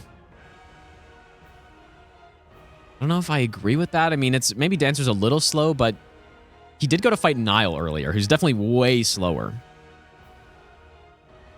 We have a Falling Star Beast. Now, this Falling Star Beast, when you're trying to kill fast, is all about that execution. Can you land those headshots? A couple whiffs there, but was pretty good. Also, you want to take the riposte from the side of the boss. Ooh, and this is full grown. This is going to be a huge time loss, dude. Yeah, this is a massive time loss on that, like, slight execution mistake.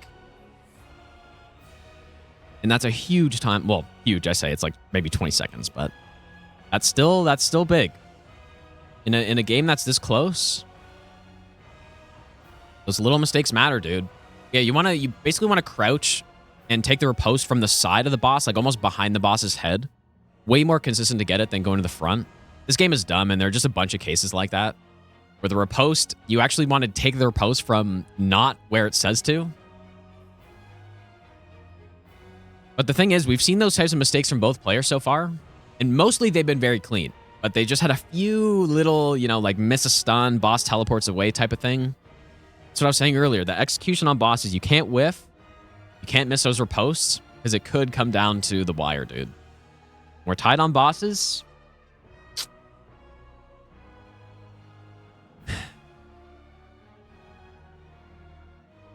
We're tied on bosses. This is very close. We're going to Sanguine Noble now.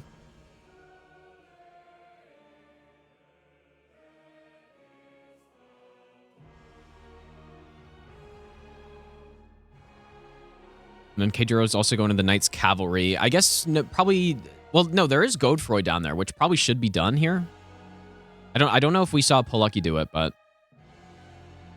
damn, another ancient dragon. Sea snacks this time, dude. This one's so annoying.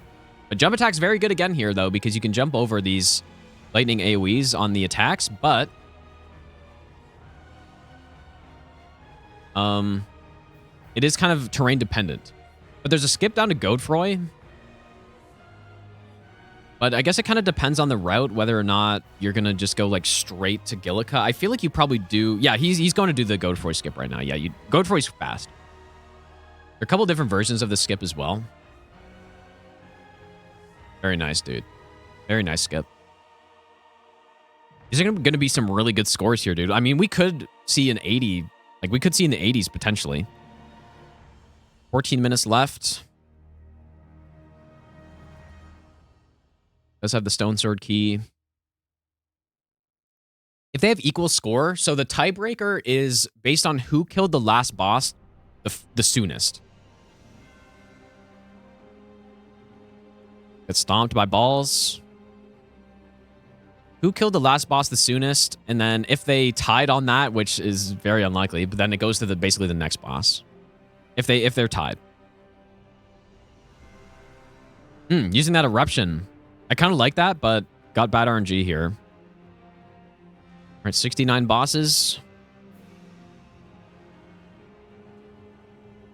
I don't know if eruption is faster than just simply blasting. I don't think he went with the fire infusion either. So wasn't really getting too much out of that, but getting an infusion is nice regardless, so. 69-69. I don't know. I mean, 80 bosses, 11 bosses in 13 minutes. Maybe not. We're probably not going to hit that. We're probably going to get into the mid-70s, though. Mid to high 70s possible, I think. Which is pretty damn good. I mean, we are in the winners bracket. You know, rank 5, rank 12. These are good players, dude. So, they are showing us how good they are. I'm going to see an Apostle in Dominula. That Scuff duo fight. No swap to a strike weapon. See, like, you got to be really fast to make those swaps, I think. But it would have been worth it, because look at how bad this damage is.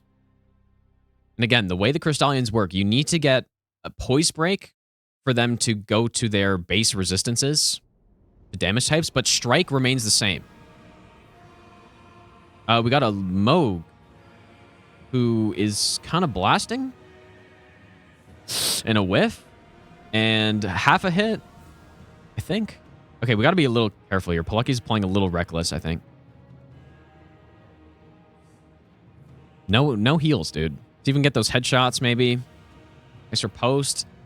Now, very important to get this kill here before phase 2. Nice, dude. Okay, he did get it. Yeah, phase 2 would be a massive time loss. Yeah, Kayjuro's going to the double boss cave here. So, we'll probably pull ahead. Well, I guess he's already ahead, but further ahead. And we got a close match here, dude. And we were so close to having this match being ended in the first 5 minutes. We were very close. Kayjuro got comboed on Torrent, got knocked off the horse right on the way to, or right after the first merchant, and was left with probably like 50 health and got away. So this was close to being a basic, like a non-contest, but luckily he survived.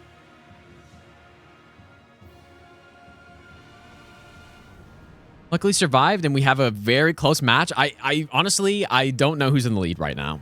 I really don't know. It's hard to say. Obviously, Kayjuro has killed boss 70 faster, but then poleuky's about to pull ahead temporarily, but then Kayjuro's going to kill the double boss and pull ahead again.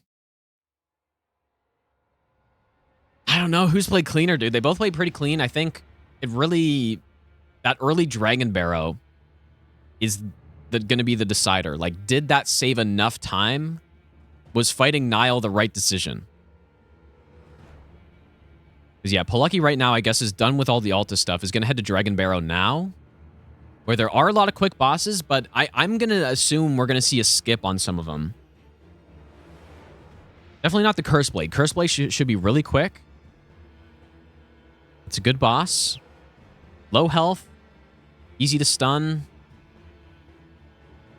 But that Commander Nile, though. Hey, you're supposed to run behind on that breath attack, and you can get a big punish off. Another whiff. You can almost just Eruption here and just poise through. Yeah, you know what? That's another thing. This boss, the lock-on point, is so janky.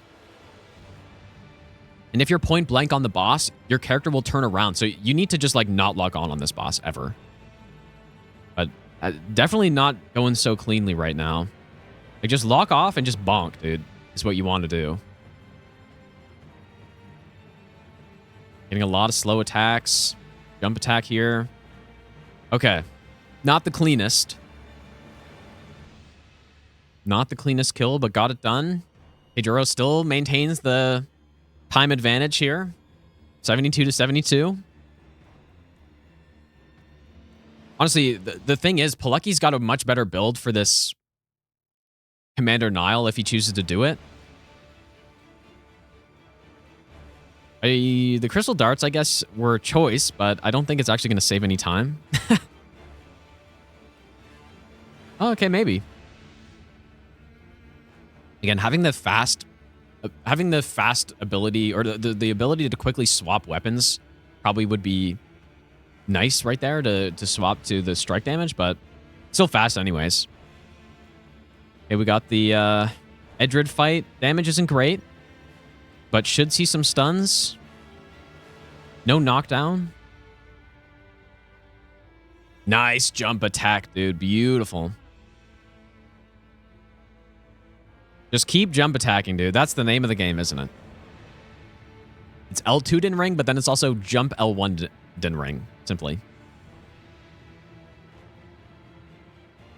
Got that rot. Just leave, dude. Nice. Okay, so I guess resetting the physic and head down to the Knights Cavalry, maybe, first.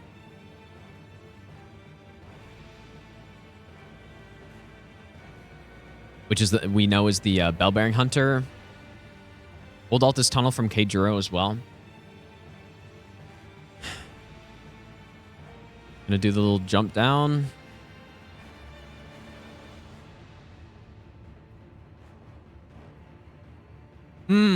I don't know, man. This is this is close.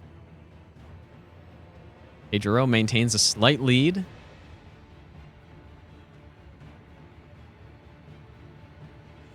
I believe poleuky does have rot greases. I wouldn't have minded seeing those being used.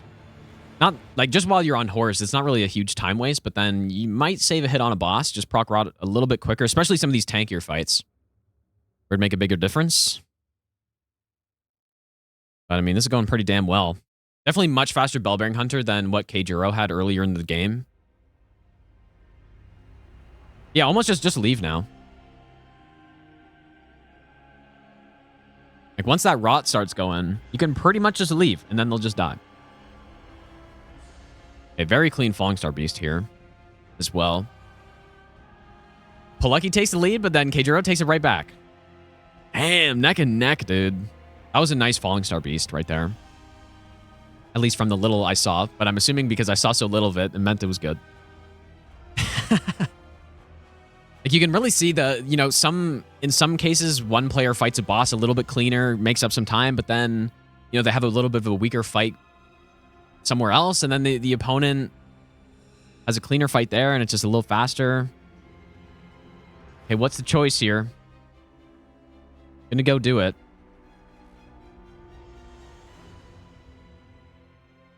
I like the idea of just gunning it in there and just jump attacking these guys, kinda.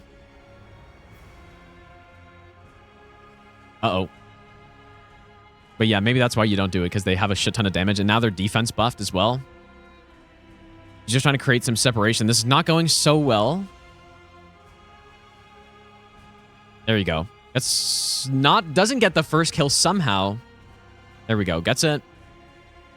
A lot of the match comes down to this fight right here, I think. Because you have to imagine poleuky has to do this faster than Kayjuro did early in the game. Okay, good. He gets the kill. Again, no rock grease used. We have the Sea Snacks fight from Kayjuro on the left. Whiffing hits, which it's like, look at how he's moving, dude. How can you not whiff hits?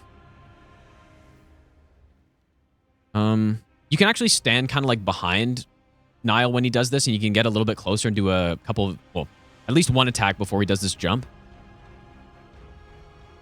Gets hit.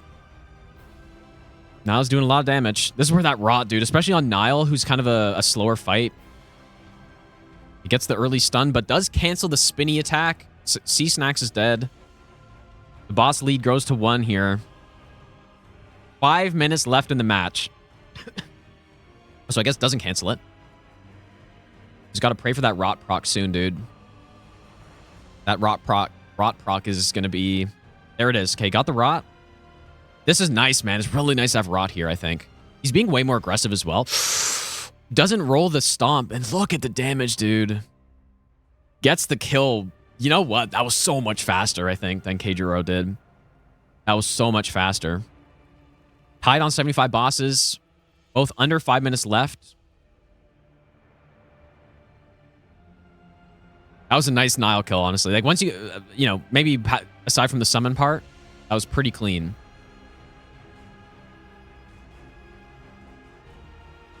Now we've got Dominula left. We have Dragon Barrow Cave on the right, who I think was a pretty easy boss. Can't remember, though. That was, like, 65 bosses ago.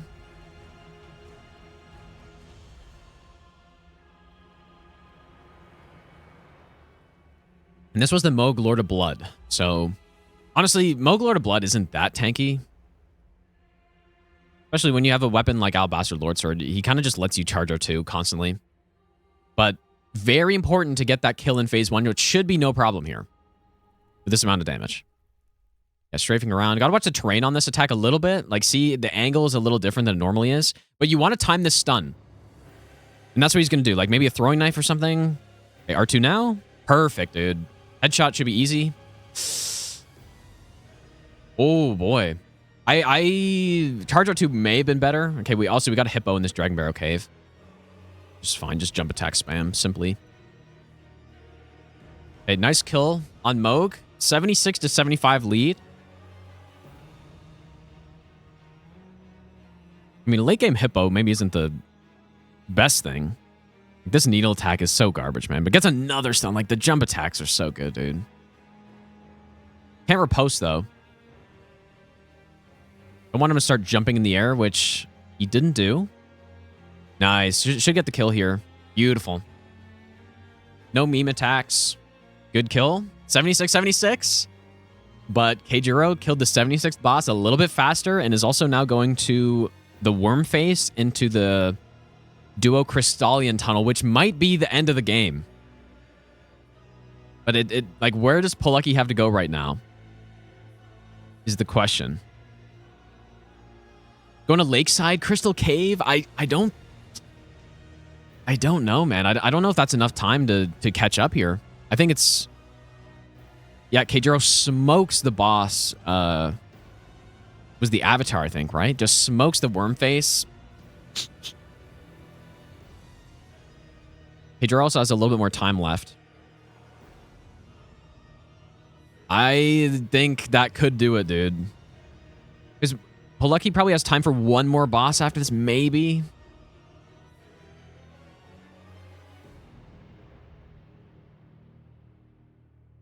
But Kayjuro, the early Dragon Barrow, even with that slow Niall fight, got it done, dude. Now, it could have been better pathing. It could have been better fights. Probably a combination of both. I mean, it's not over yet. We got Godfrey. I mean, Lakeside Crystal Cave isn't, like, maybe the best place to go, but aren't many places left, dude. Okay, gets the kill. So, even on 77 right now. Yeah, I think that's going to do it, man. I think that will do it. I don't know if poleuky has anywhere to go right now. Doesn't really know where to go, and Kayjuro's going to get this Estelle, unless there's some absolute incident here.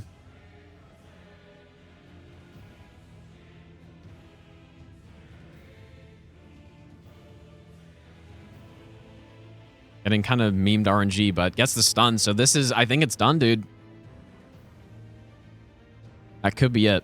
78 bosses to 77. That might end the game right there. I mean, well, I don't know. Could he make it in time? I don't know, dude. 54 seconds left to kill one boss, but the problem is Kayjuro killed it sooner. Interesting how they're not taking the lower path here. The lower path is definitely faster. Like, both of them took this upper pathway to get to this cave, but, I mean, just go through the poison, I think. But yeah, I think that's probably GG's, because, yeah, Kayjuro killed the 78th boss with over a minute left. So... and that's what the tiebreaker is based on. But I think we're going to see a tie. We're going to see a boss tie, dude. Maybe. But you know what? Kayjuro's going to the Hippo right now. In that Dragon Barrow cave, which I guess he didn't do earlier, but he got the Grace for, maybe? But I think that's GG's, dude.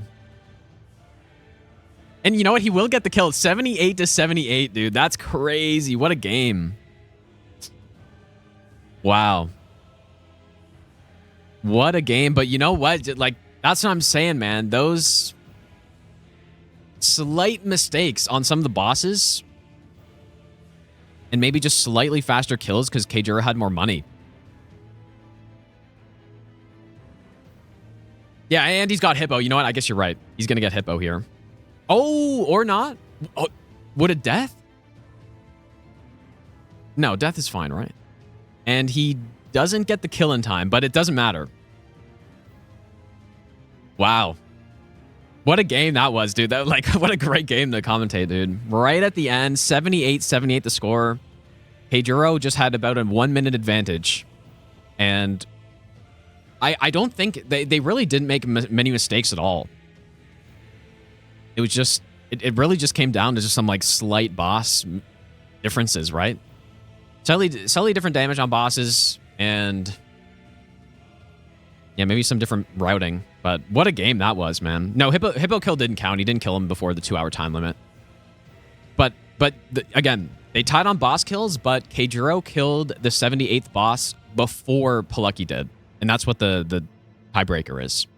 So, wow, what a game that was, dude. That was sick, man. Anyways, GG's to the guys, dude. I mean, you can't feel bad if you're poleuky here because like he played so well. It really just came down to like one whiff on one boss type of thing. Where it's like, oh yeah, the boss flew away and now, you know, 30 seconds is gone. Or that fire giant extra roll, although Kayjuro had a tough fire giant too. It really just came down to just like one boss, like one whiff, and that's it, man. Wow. Anyways, GG's. GG's. That was fun, dude. But yeah, I'm going to be commentating more matches this week as well. And I'm not like an expert on this format, but I kind of know what's going on.